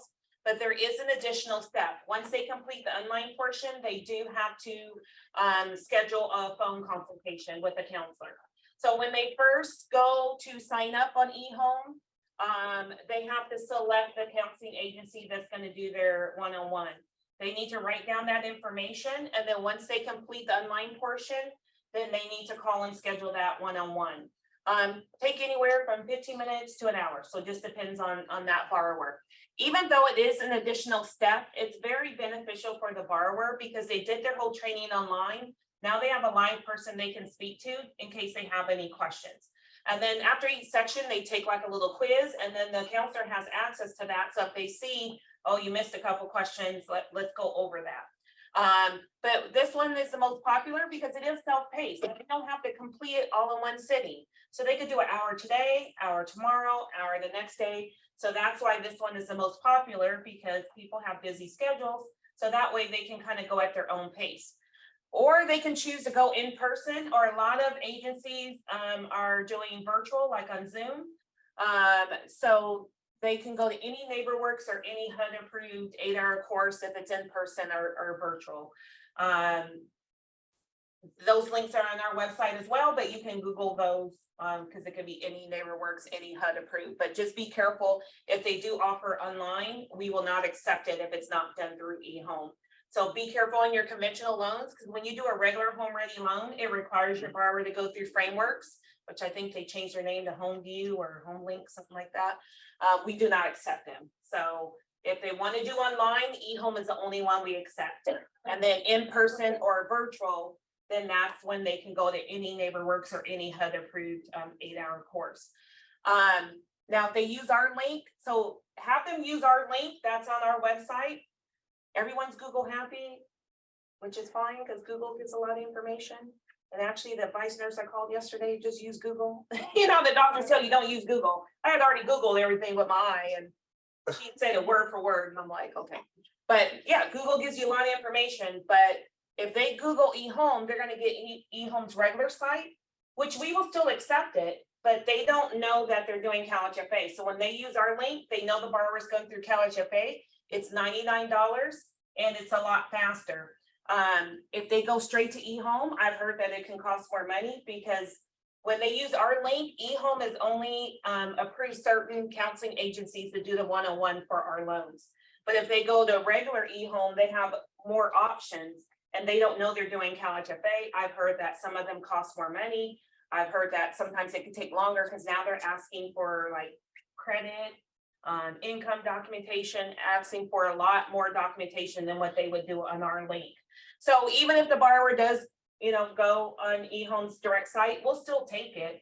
It's just that it's usually a lot faster if they use our link. So online is through eHome only, in person or virtual, can be any NeighborWorks, any HUD approved 8-hour course. Once they complete one of these, they're going to get issued a certificate. That's good for 1 year. So that is what the lender is going to ask you to provide them a certificate, because they are going to provide that to us. So we will not look at the file until that certificate has been done. We don't have any guidelines at what point that you get the they get the counseling done. So they could have already done it and then come to you, maybe did it 6 months ago. As long as it's from one of the acceptable sources, we'll still take it. But I do highly recommend that you get this, you have the borrower get this done as soon as possible. So as soon as you're pre-qualifying them, I would have them get it done. Because a lot of people use the eHome and they have gotten backed up. So I have heard that to do the one-on-one, it could take up to 10 days for them to get an appointment. And they won't get their certificate until they complete that one-on-one. So you don't want that to hold up your closing. And so that's a call I get every week. Oh, my file is ready to be sent to you. I have everything, but I'm still waiting on the home buyer cert. Can I still send it to you? Answer is no. We will not look at the file. That is a requirement when the lender is going to electronically submit the file to us. And that is one of the requirements. It won't even let them submit it without all the required documentation. So just make sure you're having the borrower do this as early as possible, so that way it doesn't hold up your closing. Because you can't close the loan until we issue our approval. So we can't issue approval till we have a complete package. So any questions on the homebuyer education? Does it expire like? 1 year. Yeah, it's good for 1 year.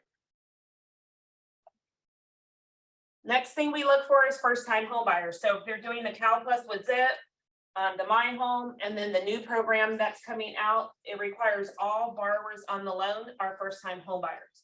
Our definition of a first-time homebuyer is someone who hasn't owned their primary residence in the past 3 years. So it's not just someone who's never owned a home before. They could have owned a home before.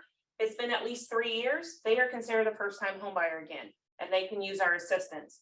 Now, if you notice my definition, I said no ownership interest in their primary residence for the past 3 years. So this is where it gets a little tricky. But you could technically have a borrower that currently owns a home now, could still be a first-time homebuyer. But the burden of proof is going to be on you. And this is where we get really strict. Because anytime we see ownership detected in the last 3 years, we're going to automatically assume they're not a first-time homebuyer. But say, example, say your borrower owns a home, but it's a rental property. They rent that property out. Long as you can prove that they've been renting somewhere else for the last 3 years, we would still consider them a first-time homebuyer. Because my definition is no ownership interest in their primary residence. So if they have ownership to a property, you have to prove it's not their primary residence. So you have to prove that they live somewhere else. We're very strict on what we will accept. So say that's the case, borrower owns this property, it's a rental property, he lives somewhere else. I need either a 3-year VOR showing that he's renting somewhere else, or 3 years canceled checks.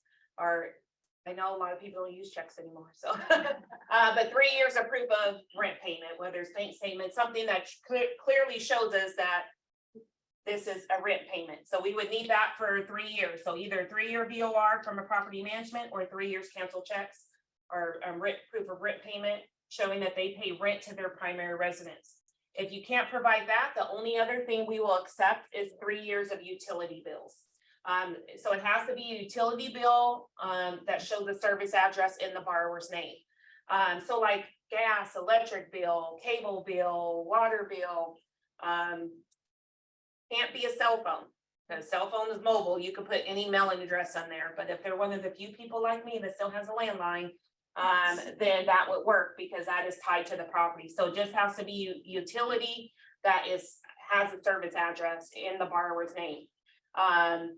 Now, an easy way to get this, because most people don't have proof of 3 years of paying utility bills, a lot of the companies will give the borrower a letter, as long as it has all the information. So they'll say the borrower's had service at this address from this date to this date. So if it covers that 3 years, then we will take that letter. Otherwise, you would have to get 3 years proof of utility bills. Now, don't confuse this with a true first-time homebuyer. You have a true first-time homebuyer. They have no ownership in any property in the last 3 years. I don't need any of that documentation. We no longer require tax returns anymore. So we used to require 3 years tax returns.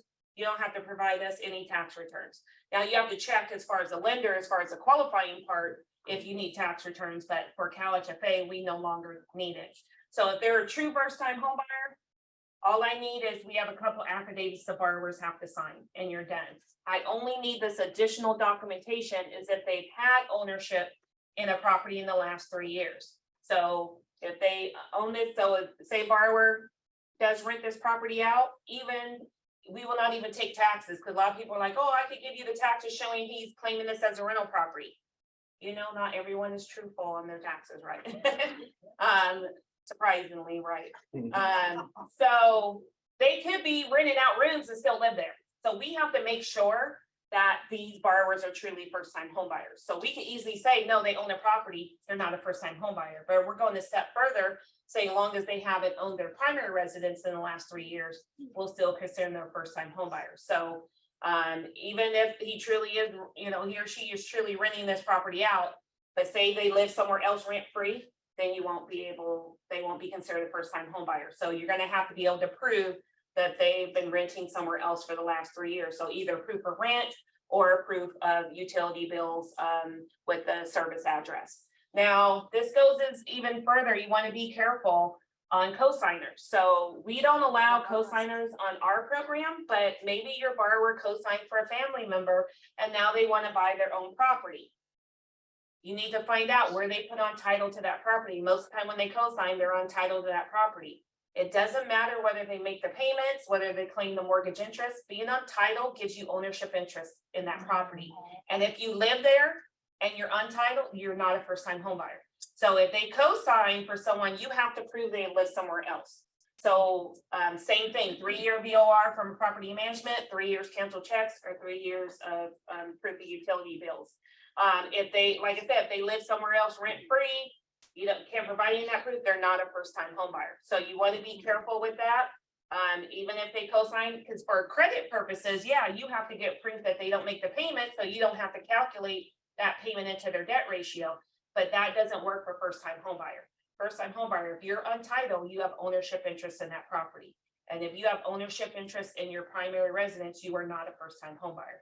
So they co-sign for this property, you have to prove that they have not lived in that property for the last 3 years. Otherwise, you're not considered a first-time home buyer. And this goes for any reason why someone was put on title. So we see a lot as parents, you may put your adult child on title to your property because you're like, oh, if something happens to me, I want my kids to be protected. And there's no right or wrong way. You have to do what works best for your situation. And that's usually the easiest and the cheapest way. So if you put your child on title and they live with you, they are not a first-time home buyer. Even if they didn't buy the home, even if they don't make the payments, claim the mortgage interest. So our hope is that if our kids live with us, that they move out, right? And what better way for them to move out than to buy a home? Then you know they're not coming back.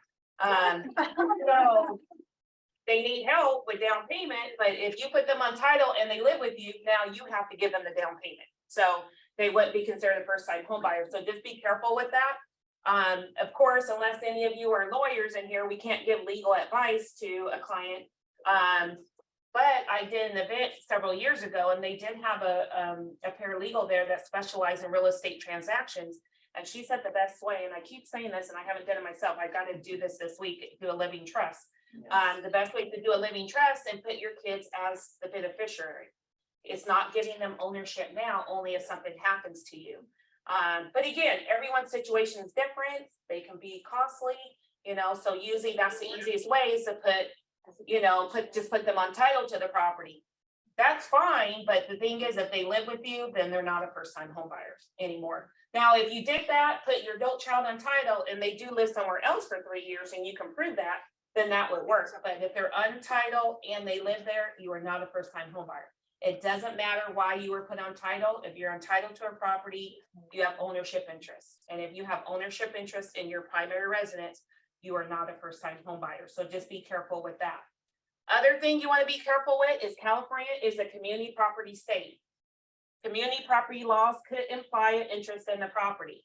So say you have a married couple and only one's going to buy. And we do allow that. Long as that one spouse can qualify on their own and they meet all of our guidelines, then we are okay with that. Even if the non-purchasing spouse is going to live in the property, even if they make money, we're not counting their income toward the income limits and you're not counting their income to qualify. But you have to make sure that the non-purchasing spouse has not owned their primary residence in the past 3 years. So example, so say wife is a first-time home buyer, she's never owned a home before, she can qualify on her own, she's gonna buy on her own, but her husband owns the property and she lives in that property, cancels her out. It gives her an implied interest in the property.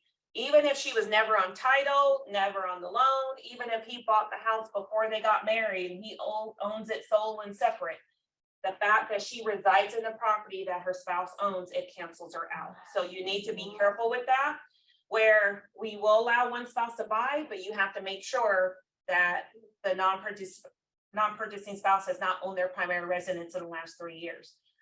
So even if, say that happened and she moved out a year ago, still doesn't work. Would have to be 3 years since she last lived in the property that her spouse owned.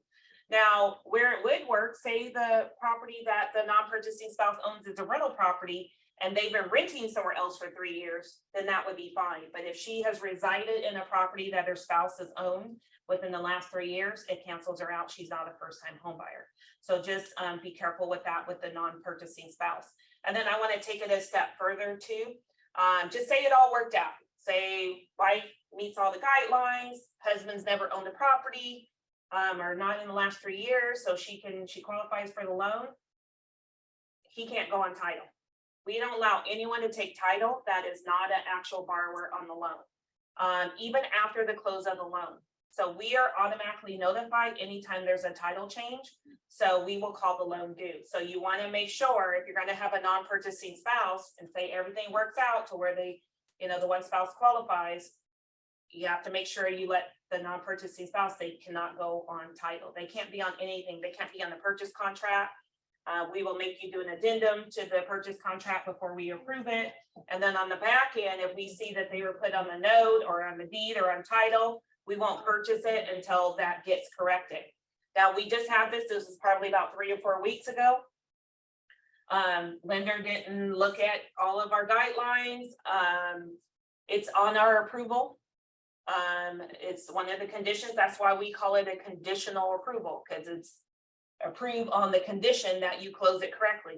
And that is on every single, whether you have a non-purchasing spouse or not, it's on every single approval of ours. That it states that they cannot, no one can go on title. That is not an actual borrower. So you want to make sure you let them know that. So we have this, lender missed it. On the back end, we noticed they put the non-purchasing wife on the note and deed and on title. So we let them know, if you get it corrected, then we'll still purchase it. So you need to do a new note. You need to do a modification to the deed to remove her. And then she needs to do a quick claim to remove from the title. Well, wife decided, no, I'm not going to do it. She consulted a lawyer, and lawyer said it's a community property state, so you can go on there. But that's our overlay. So now the lender is stuck with the loan. We won't purchase it. So Lakeview had already purchased the first, so we notified Lakeview. So Lakeview, they have to repurchase the first from Lakeview. So you just want to make sure you're not putting anyone that is on the loan is the only one that could be on title. And she wasn't on anything. So, and that's something we don't catch until the back end. Like I said, we give you a chance to correct it, but if someone's refusing to, sign the updated documents, then that's between you and the borrower, and you got to check with your legal team to figure out if there's a legal route that you want to pursue. But in the meantime, you have triplets. So you have all 3 loans. So you just want to be careful with that. So anyone that goes on the loan, on the deed, on title, they have to be an actual borrower and meet all of our guidelines. We don't allow anyone to take title only. Now, they could, just like I mentioned with the adult child, after the close of the loan, they can put it into a trust, but there's still a catch there. The names of the trust can only be the names of the borrower. So if Mary's only one on the loan, it can only be Mary's trust. It can't be Mary and Joe's trust or the Smith family trust. It could be Mary's trust, but then you could put Joe as a beneficiary. He just can't be the trustee. Beneficiary does not give you ownership, only until something happens to that person, and then that's when they take over. So just be careful with that, because that's going to cause a lot of issues, and we've been seeing that quite a few lately. Most of the time, usually you can get it corrected, but sometimes you have these borrowers that are just like, nope, I'm not gonna do it. Mobile home. So we always get a question on mobile homes. My borrower owns a mobile home. Are they still a first-time home buyer? We used to have the easy answer. We would say, get a copy of the tax bill. If the mobile home is taxed as personal property, they are still a first-time home buyer. But a lot of counties in California the county assessor's office has taken over the taxing of these loans. They used to come from actually the DMV. They had a VIN number like a vehicle. And sometimes they came from HCD, which is our sister agency. They handled all the mobile homes. But some counties, the assessor's office, the tax bill is coming from them. So when we see that, we're like, oh no, this is real property. But they're not, a lot of them are not identifying it as personal property. So we had to figure out another way. So if that tax bill doesn't show it's personal property, then if you can either prove the mobile home is not on a permanent foundation, or prove that the borrower does not own the land the mobile home is on, we will still consider them a first-time home buyer. So if it is like a mobile home in a park where they pay space rent, just get us that lease agreement showing they pay space rent. That lets us know they don't own the land. If it's not in a permanent foundation, a lot of times a property profile will show that it's not permanently affixed. So either one of those, we will accept. So we only need one, we don't need all of them. So either the tax bill showing personal property or proof it's not on a permanent foundation or proof that they do not own the land. So you don't need to do all three, just only one. Anytime we see anything in that file that alerts us that they may not be a first-time home buyer, that's when we're gonna ask for additional documentation. So credit is one of the first things you guys do is pull credit. So make sure you're looking on there to see if you see any mortgages reported in the last 3 years. And start asking your borrowers about any type of ownership they had. That way you could catch it in the beginning. Because then that way, if you find out, oh, they don't meet CalHFA's guidelines, you know right in the beginning. And then that way you can figure out what other option that they may have. And that way you don't get it all the way to us and now we have to decline the loan. Because when the lender sends the file to us, you're basically ready to close. So you don't want us to tell you no. And then even if you find out, oh, this situation is still going to meet CalHFA's guidelines, that way you can get all the documentation then. Because what has happened before is, you know, whatever the client tells you, and you're like, okay, it still works for CalHFA. You don't get the documentation. And then when we review the file, we're like, oh no, we need this documentation. And then what you provide us is not the correct documentation. And then now it doesn't work. So that way, at least you can get all of that up front, make sure that they have the documentation to prove it still meets our guideline.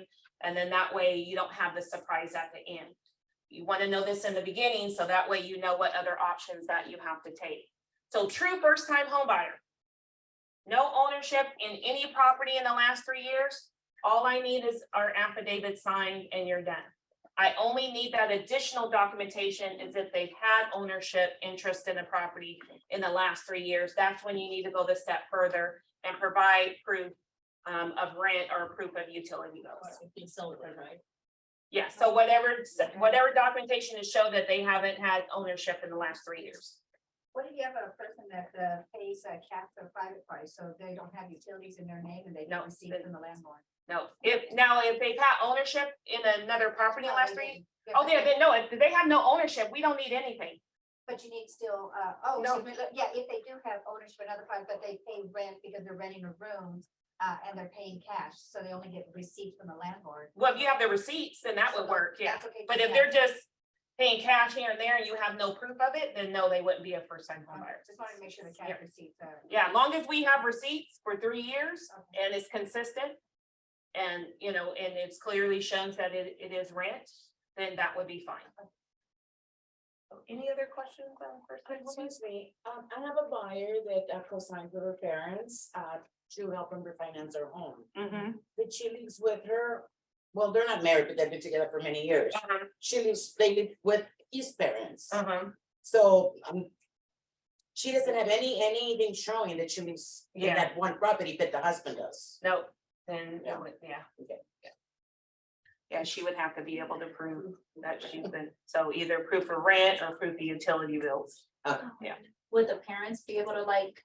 No, we will not take a, the lease? because you know, parents gonna, especially they want you out. They're gonna say whatever, so we will not take a DOR from a family member, That's good. so. Because they're gonna write down, believe we had proof in past, so people will just write anything down. So we had somebody ask, what about someone that just sold their home? No, it has to be 3 years. If they lived in that home that they just sold, then no, they're not a first time home buyer. Said, got it. Yeah. So if they sold, so the date of the sale of the house, it has to be minimum 3 years. Yes, yeah. So if they just sold a house, they're not a first time home buyer. Yeah. It has to be 3 years since they last had ownership interest in their primary residence. And 3 years, is that from the note closing date or what? Yeah, so from the date they were off title, so I mean, for the new, they're buying a house, so. so it would be, yeah, from the closing date. Closing Yeah. So just say you had someone, just say next month would be 3 years. Yeah. You could still submit to us, but your underwriter would have to have a condition on there that it can't close until after that 3 years. So just say it's gonna, 3 years is gonna end in a couple weeks. So we'll still take it, even though it's not 3 weeks 3 years for a couple weeks. long as that condition's on there that you don't close until after that 3-year period. Next thing we look for is income limits, and that should be in your book. I don't know if it's 6 or 7, might be on page 7. Okay, so then it's on 6, go to the next one. The chart. Yeah, go to the actual income limit, yeah. Number 6. So these are our income limits. So that's for my home and ZIP. Well, all the first mortgages, my home, ZIP, and the new program as of right now, unless they change it on me. So those are our income limits for our program. So for LA County is 180,000. They're buying in Orange County, they can make up to 235,000.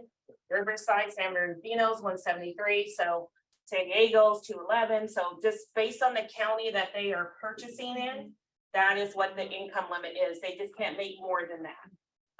And we only count the income of the purchasing borrower. So we don't look at household income. So we're only gonna count whoever's going on that loan. So like I said, say everything worked out and wife bought by herself, even though her husband is gonna move in, he makes money, we're not counting his income. We're only counting the income of who's actually buying the home. So we're not gonna look at everyone's income living in the household. And we now go by your underwriting income. So we don't calculate income anymore. So that used to be a big deal years ago because we calculate income totally different. So that's where we had to decline a lot of loans. And that's probably where a lot of realtors had a bad taste in their mouth because if the lender didn't calculate the income right, then we would decline it. And then you're like, oh no, I don't want to trust CalHFA anymore. But now you don't have to worry about that. Long as the lender goes and checks their income limits, but we go by the underwriting income that you use. So whatever your underwriter uses. So as a broker, you'll do what your part and then you have to submit to the wholesale lender. So whatever that final underwriting income is, that's the same income we're going to use. So we don't even need any income documentation anymore. So you don't have to, you have to submit that to the lender, but they don't have to submit that to us anymore. So we're going to look like on your LT, your DU, the lender approval. And whatever income that the underwriter used to qualify, that's the same income we're using for the income limits. So you don't have that surprise anymore. So as soon as you qualify the borrower, go look at our income limit and then you'll know right then and there if they meet our income limit or not. So a lot easier, that you don't have to worry about that anymore. Right. So any questions on the income? And we change the income limits around June of each year. That's why I say now it's nice. Yeah. And luckily they've been going up, but we basically go about 150% of the AMI. So we get the numbers from HUD every year and then we kind of do our little thing, we add to it. And then that's what so long as the AMI goes up each year, then our incomes will go up. But there's been some years that it hasn't gone up, it stayed the same. There's been times that some counties have gone down. So we get the numbers from HUD. What the area median income is, and then we go, it's about 150%. We kind of do our own little calculation. And then property requirements, you're still going to follow FHA, Fannie Mae, VA, USDA guidelines, just like you do on any other loan. But we do have a couple of our own requirements. So the property has to be a single family, 1-unit property. We will only finance 1 living unit per loan.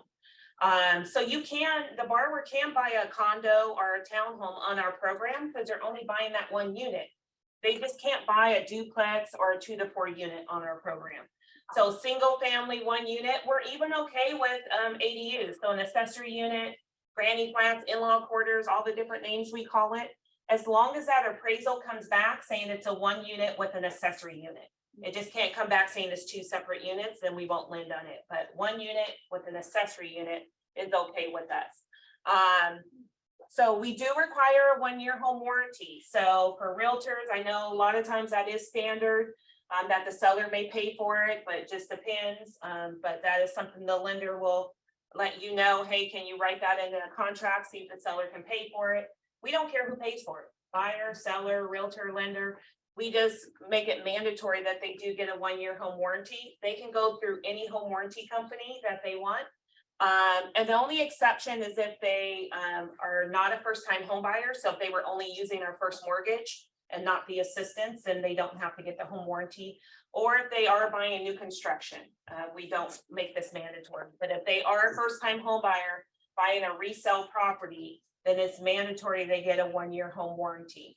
So we have this requirement because this ties into the home buyer education. I told you at the beginning, we want to make sure that these are educated home buyers. We want to make sure that they are qualified and that they understand the whole home buying process. They need to understand that owning a home is just not making your monthly mortgage payment each month. There's maintenance involved. So the home buyer education, they talk about budgeting. So they're probably used to renting. And when you are renting and something breaks in your home, what do? You call your landlord, right? They come and fix it. But when you own the home, you are now the landlord. So you are responsible for getting that fixed. So they probably use whatever money they had saved up to put in a transaction to buy the home. So we don't want something major to break in the home. And then now they have to decide, do I get this item fixed or do I make my monthly mortgage payment? So we don't want them to start off that way. So hopefully if something major breaks, it is covered by the home warranty. So that's why we have that for that first year. They just pay their service fee. Of course, we highly recommend they get a home inspection. But even if it comes back fine, things are going to break. It's just like a car. You can buy a brand new car. Eventually, you're going to have to get new brakes, get a new battery. Same with the home. Things are going to eventually break down, no matter how, if it's a brand new home. Eventually, over time, things are going to wear down. So they just have to be used to being able to pay for that. So we just want for that first year in case something major breaks. And usually what we see is plumbing. So that's usually a big issue that will happen maybe in that first year. Then that way they can they just pay their service fee and they don't have to pay the full plumbing bill. So that's why we do have that requirement. And then we do allow manufactured homes on everything but VA.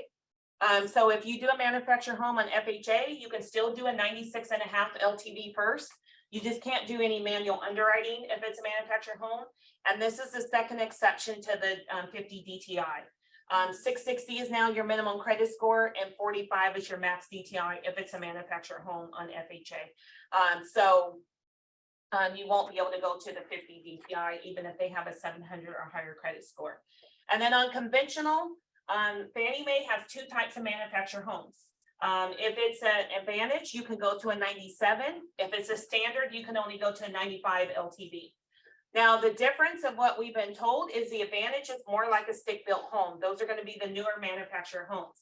They actually have a special sticker on them that identify them as an Advantage. So when their appraiser goes out to do the appraisal, they have to take a picture of that sticker. Now, you normally don't want to wait until that point to determine what your max LTV is. So I always say check with the seller. If they don't know what you're talking about, it's a standard, okay? So this is the one good time to assume.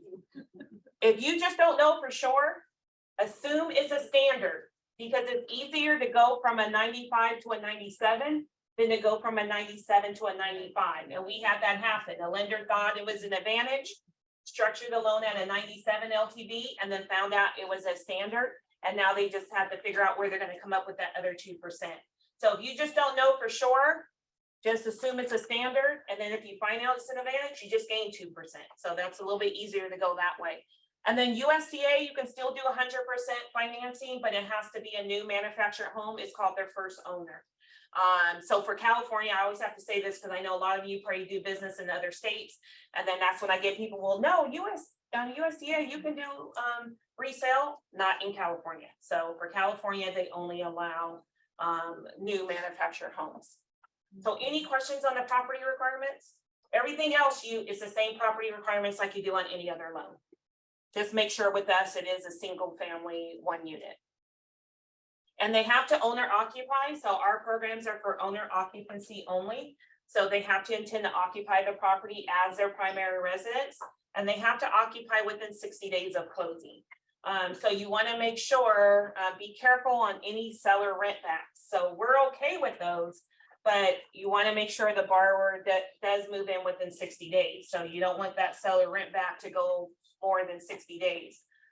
We don't have a rule against this. This is just my advice. Try to avoid tenant occupied properties on CalHFA because tenants have rights and it could take a long time to get them out. Majority of the time, you're not gonna have an issue, but we recently just had an issue with this, where the tenant wouldn't move out. It doesn't matter how many letters of eviction or whatever letter you give them to vacate the property. The good thing is that there are rights for tenants. The bad thing is that it protects people even not doing the right thing. And so there's squatter rights too and stuff. So it could take a long time to get someone out. So like I said, majority of the time, there's usually no issue. The tenants are gonna move out like they are supposed to. But I just tell everyone I would try to avoid until that tenant is moved out. Because if for some reason they don't move out and the borrower doesn't move in, we could make the lender either repurchase a loan or the borrower, we would call the loan due.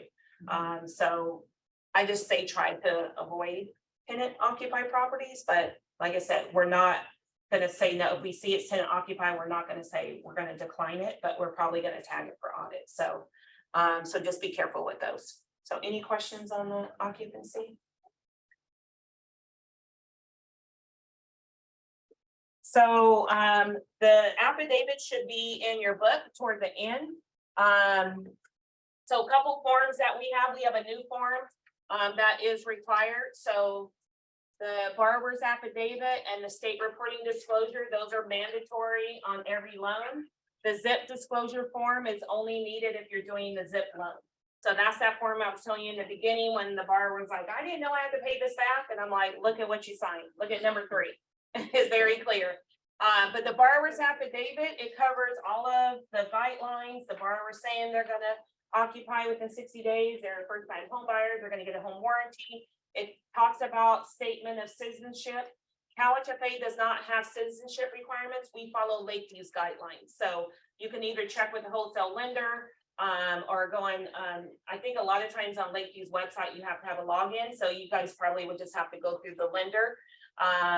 But they have a set of citizenship requirements, but they did announce like a year ago, might have been more than a year, that they do allow DACA now on our, because before you couldn't do DACA and CalHFA, but now on our conventional FHA loans you can, but always double check with Lakeview.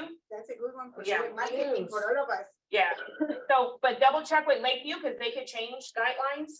But yeah, they were allowing it on conventional and FHA. So that is something that is huge, because before you couldn't do DACA and CalHFA. And then this new one, this is a new one, the state reporting disclosure. This is something the state of California is requiring us to collect this information.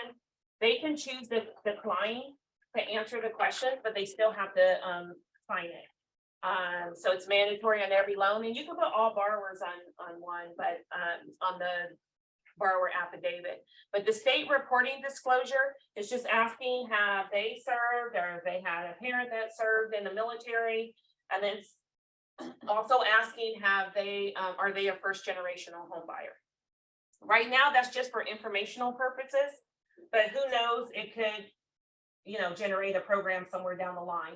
But it's something the state is requiring us to do, so to collect that information. But like I said, they can decline, but they still have to fill out the form, sign it. Just sign it up, fill it out. The fill out, I think it requires like the borrower's information on there, I'll but just decline it. yeah, they can mark decline, but they didn't have to sign it. So we need one for each borrower. And then the submission checklist, I'm not sure if that's in your book, it would be the last page. Yeah, last page. So that's just what we require from the lender. So of course, you might have to give the lender more items than that. So you have to follow whatever your guidelines are and what the wholesale lender wants you to provide to them. But this is all the lender has to provide to us. So everything is submitted electronically through our MAS system. Brokers don't have access. You have to be with the direct lender to have access. And that's how they reserve and lock the rate through us. So you're kind of on the mercy of the wholesale lender on when you're gonna lock it, because the rate can change at any time. So you really want to communicate with them, so that way you're part of that, so you know when they're gonna lock the rate. They're usually gonna maybe ask that of you, okay, when are you ready to lock the rate? But just know the rate can change daily, so until it's locked in, then you know you're not guaranteed the rate can change. And once you lock the rate, that's the rate that you're gonna get. So make sure you're explaining this to the borrowers, because we are starting to get borrowers, they're going on our website. Our website is public. The rate sheet is on the website, that's public, so anybody can go on there and see what the rates are. So you want to make sure you're explaining this to the borrower, letting them know, hey, we're gonna lock this rate. If the rate drops tomorrow, you're stuck with the rate that you locked it at, so there's no float downs. Now, earlier, there was a question about buy downs, so we don't advertise buy downs, but sometimes you can do one. We always allow a 2-1 temporary buy down, so that's all Lakeview allows, so we won't do like a 1-1 or a 3-1. So 2-1 temporary buy down is always accepted, but sometimes we have been doing permanent buy downs. You have to reach out, so that's where the lender would reach out to our rate locks department to see if it's available. So it's day by day. So it says on the website case by case, but then everyone says, what's the case? It's really not case. So I try not to do that because it has nothing to do with the loan, with the borrower, with the property, anything like that. It has to do with the market. It's just, what are the rates today? Are we able to even buy down a lower rate? So you have to email our rate locks department. So again, you would just let the lender know, the lender would do that. And then they would let the lender know if a buy down is available and what the cost will be. So of course, there's going to be a cost, it's not for free. There's some days it may not be available, but I tell lenders, don't do this until either you're getting ready to lock the rate right then, or you have already locked the rate. Because if you email right now, they may say, yeah, buy down's available, but that's only good to 3 p.m. So tomorrow may not be available. So it really is day by day, and it has nothing to do with the loan. It has to do with the market, whatever the rates are that day. And if we can even go lower with the buy down. So, but that is something new that we've been doing. Before we didn't do any permanent buy downs, but now we're doing them, day by day. So there is a possibility that you could get a permanent buy down, but you would just work through the lender and then the lender would check with us. But just make sure you're explaining all that to the borrower, because they may go, you lock it today and then they see a lower rate tomorrow and they're like, I want that rate. And then they're mad at you. Well, I'm going to go somewhere else. And you're just like, and what you need, and that's a call I get every week. Oh, I have this borrower. We've gotten all the way to this point. I've done all this work and now they talk about they want to go somewhere else. You have to let them know. And that's why I tell everybody, calm down, take a deep breath. It's not as bad as what it seems, because even if that borrower left you and wants to go to another lender, that other lender still has to pre-qualify them. So however long it took you to get to this point, it's going to take that new lender to get to that point. And each lender has guidelines. So you're not going to take a borrower today and go lock a rate today. You have to go through your process of pre-qualifying them. And by the time you do all that, the rate probably already went up higher than what they had it. And I had this happen just a couple of weeks ago. A lender called me and said, yeah, the rate dropped. So they said, well, no, I'm leaving you. I'm going to this other lender. So the other lender was like, oh no, I can get you a lower rate. Went to the other lender. The lender failed to tell them that, oh, but I charge more fees. And with that more fees, the borrower didn't have enough to cover.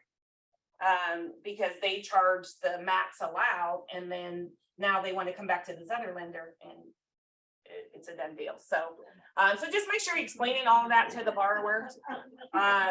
So that way they know that the same process it took you, it's going to take the new lender.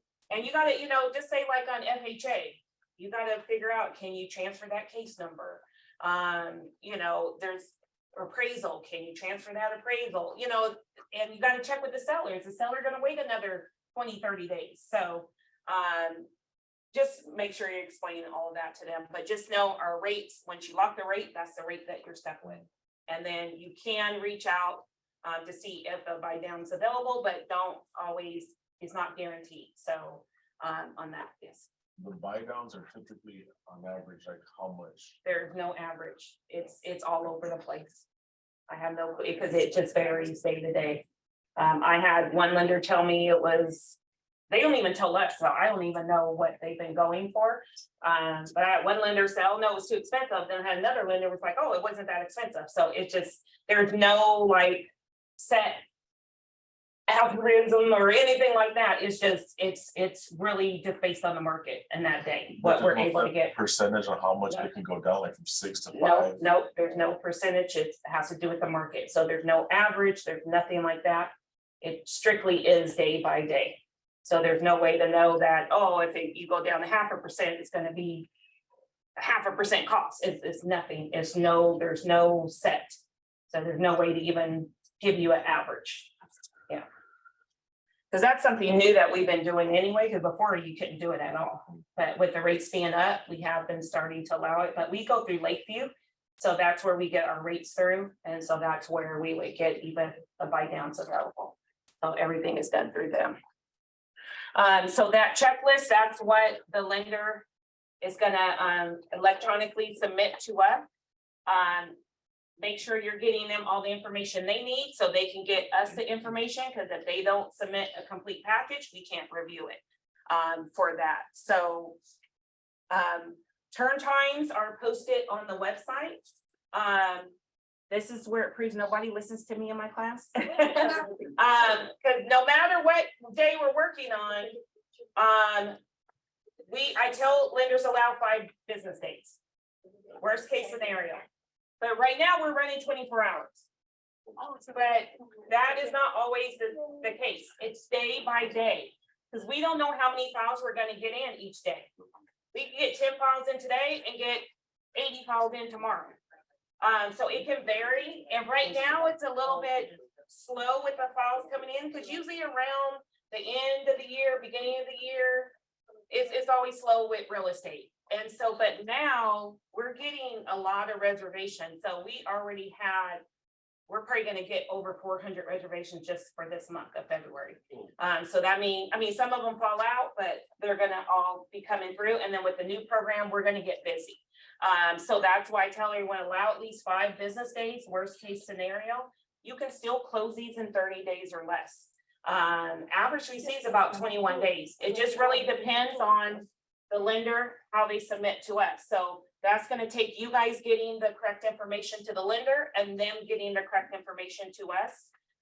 The good thing about with submitting to us, I told you at the beginning, we need your lender's underwriting approval. We're okay if it has prior to doc, prior to fund, prior to close conditions, but each lender is different. Some lenders will wait until everything is clear and then send it to us. Then that's when you're looking at a couple extra days. But some lenders, they will submit to us once it's fully credit underwritten. They're still working on their prior to doc, prior to close conditions. At the same time, we're reviewing it, and then all gets done at the same time. So it's really not adding too much time. So you just have to check. You guys are going through SunWest, so you just have to check and see kind of what their process is. But you can definitely close these in 30 days, but it just really depends on their process too. Making sure they're getting all the correct information to us. But once we review it, it usually goes pretty quick, because again, we're not re-credit underwriting the file. So once you've credit underwritten, you don't have to worry about that. All we're looking at is the minimum credit score, max DTI, max COPV. That's the only part of the credit we're looking at. Then we're checking, are they a first-time home buyer? Is their income within our income limits? Did they receive home buyer counseling? Did they get a home warranty? So usually we want to see that either on the purchase contract, or we want the underwriter to list it as a condition to close, that they're going to get the 1-year home warranty. And that's pretty much all we're looking at. So it is a quick process. This should be on the back cover of your book, is some tools for you guys. So the sign up for e-news, make sure you do that. That way you get updated on anything that we send out. We have program handbooks. That is very helpful. After today, we covered a lot of information in a short amount of time. So like I said, I'm lucky if you remember half of what I said today, then I did my job. But the handbooks are going to be very helpful. We have a handbook on each program that I talked about. Handbook's not up yet on the Dream for All. But when it's once it's March 27th, then the handbook for that program will be on the website. But it's going to go through all the guidelines that I went through. So that's a good follow-up. The calculator I showed you guys. We have marketing materials on our website as well that you can use and download. And then we have our lender program manual that goes over all the eligibility stuff I just covered. First-time home buyer, income limits, home warranty, home buyer education, all of that's going to be listed there. And then here is my contact information. So again, I'm Leanne. Molly was our other trainer. She's now our manager. Our boss retired. So that's why I've been crazy, because it's just me. We did just hire someone a few weeks ago, but it's probably gonna take at least 3 to 6 months to train her.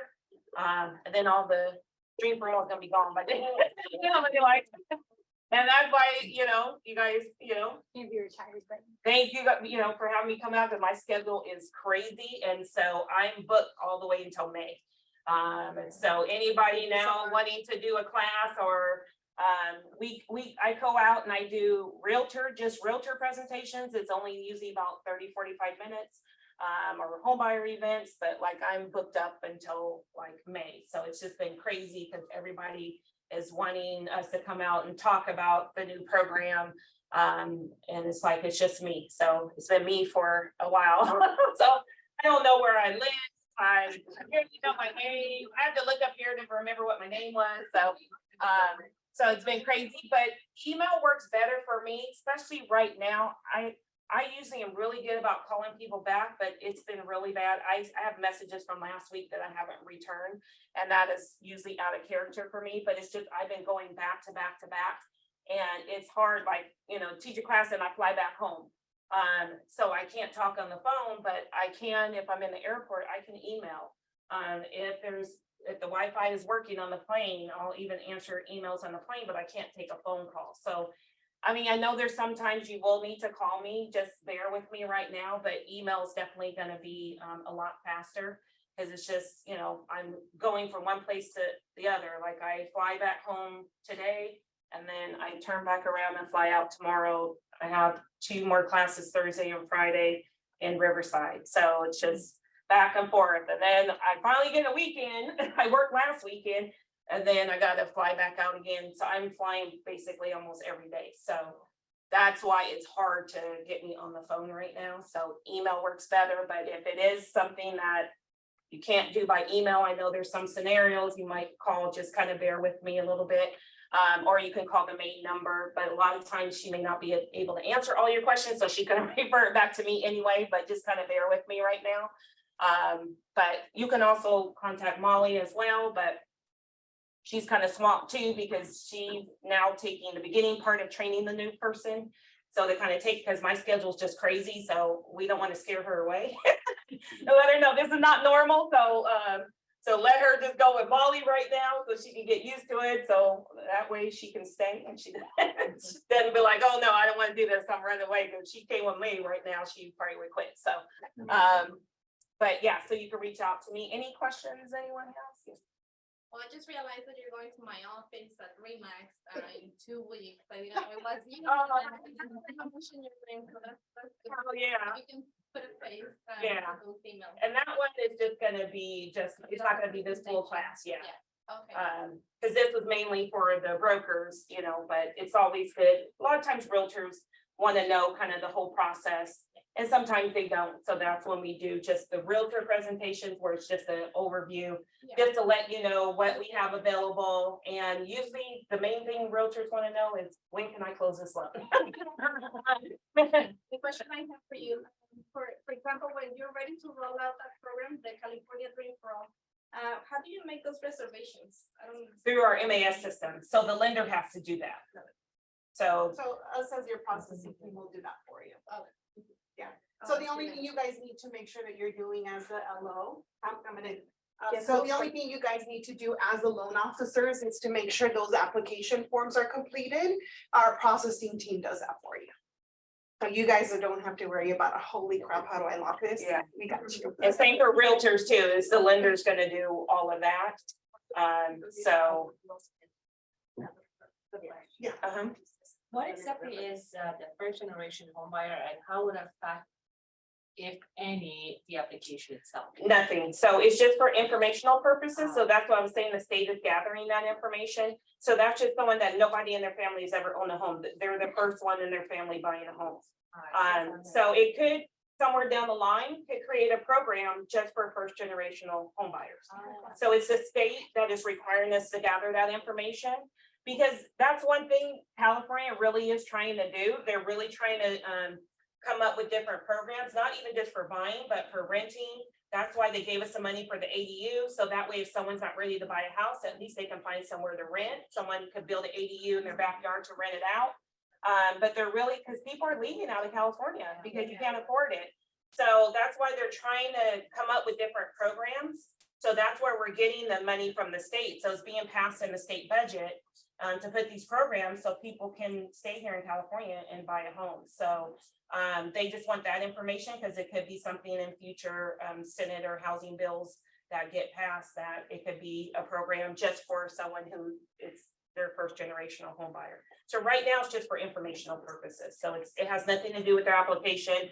Whatever they answer is not gonna decline their loan. It has nothing to do with the actual loan or approval or anything. It's just gathering information right now just to see if there is a need probably somewhere down the line for a program.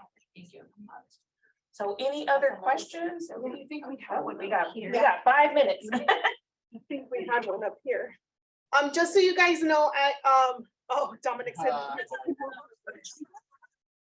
Yeah. Of course, so, just so you guys know, I did pass out a sign-in sheet. If you guys didn't complete it, I saw that one just put his name. So if you guys want to sign this, because I'm going to send her the list of the attendees, let me know, or you can email me. Whoever's online too, jymunoz@icorelending.com. If you guys have any more questions for Leanne. No, you guys all wait, silent. What happened? Is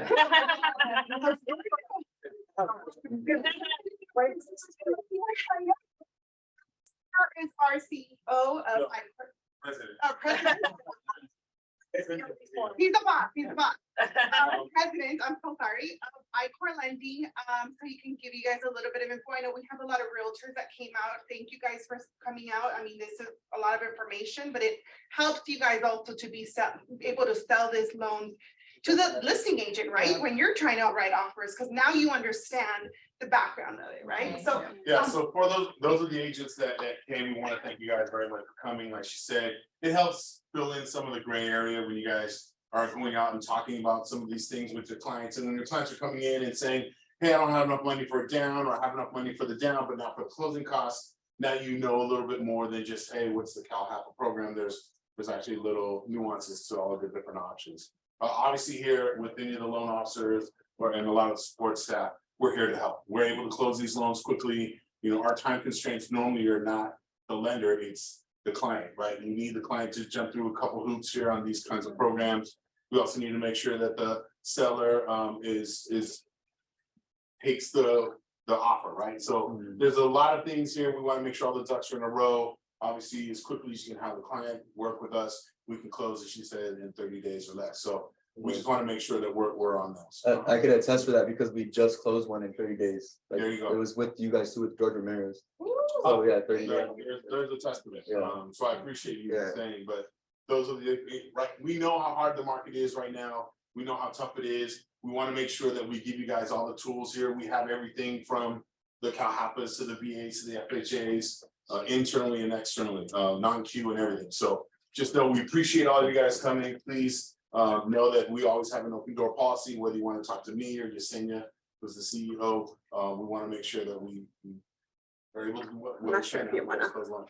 So again, thank you guys for coming. Enjoy whatever snacks you left. I think there's some fun words to left or. No, because that comes from HUD. Thanks for coming, everybody. So we get the numbers from HUD. So I don't know what they're gonna be. Dominic, she said, you know, I'll tell you right now.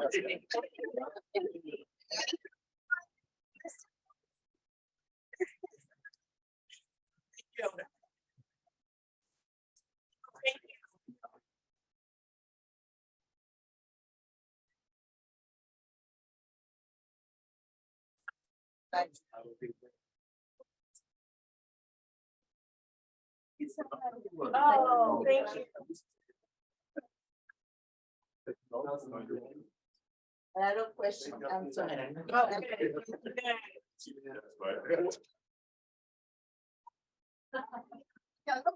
Yeah, it's not as bad as what. Yeah, it's pretty much like regular loans. Where did you go? I hear a little bit of an accent, but I'm. You know what? So funny people say that. I grew up in Sacramento. My parents are from Texas, so I'm not. they go to school little bit in Louisiana, but Yeah. yeah, you know, people say that. Yes, it must be there. A lot of people Well, it's say that. definitely not. Some people say certain words. It's not a California. Yeah. That's, so I hear little. Yeah, so, yeah, no, I've lived in Sacramento my life. But both my parents were from Texas. And then I did go to college in Louisiana, Southern University. So, Well, yeah. thank you guys. It was awesome. Oh, thank you. Awesome. I know there was a lot of, we're gonna get enough people. Yeah. for this, but I think we've been.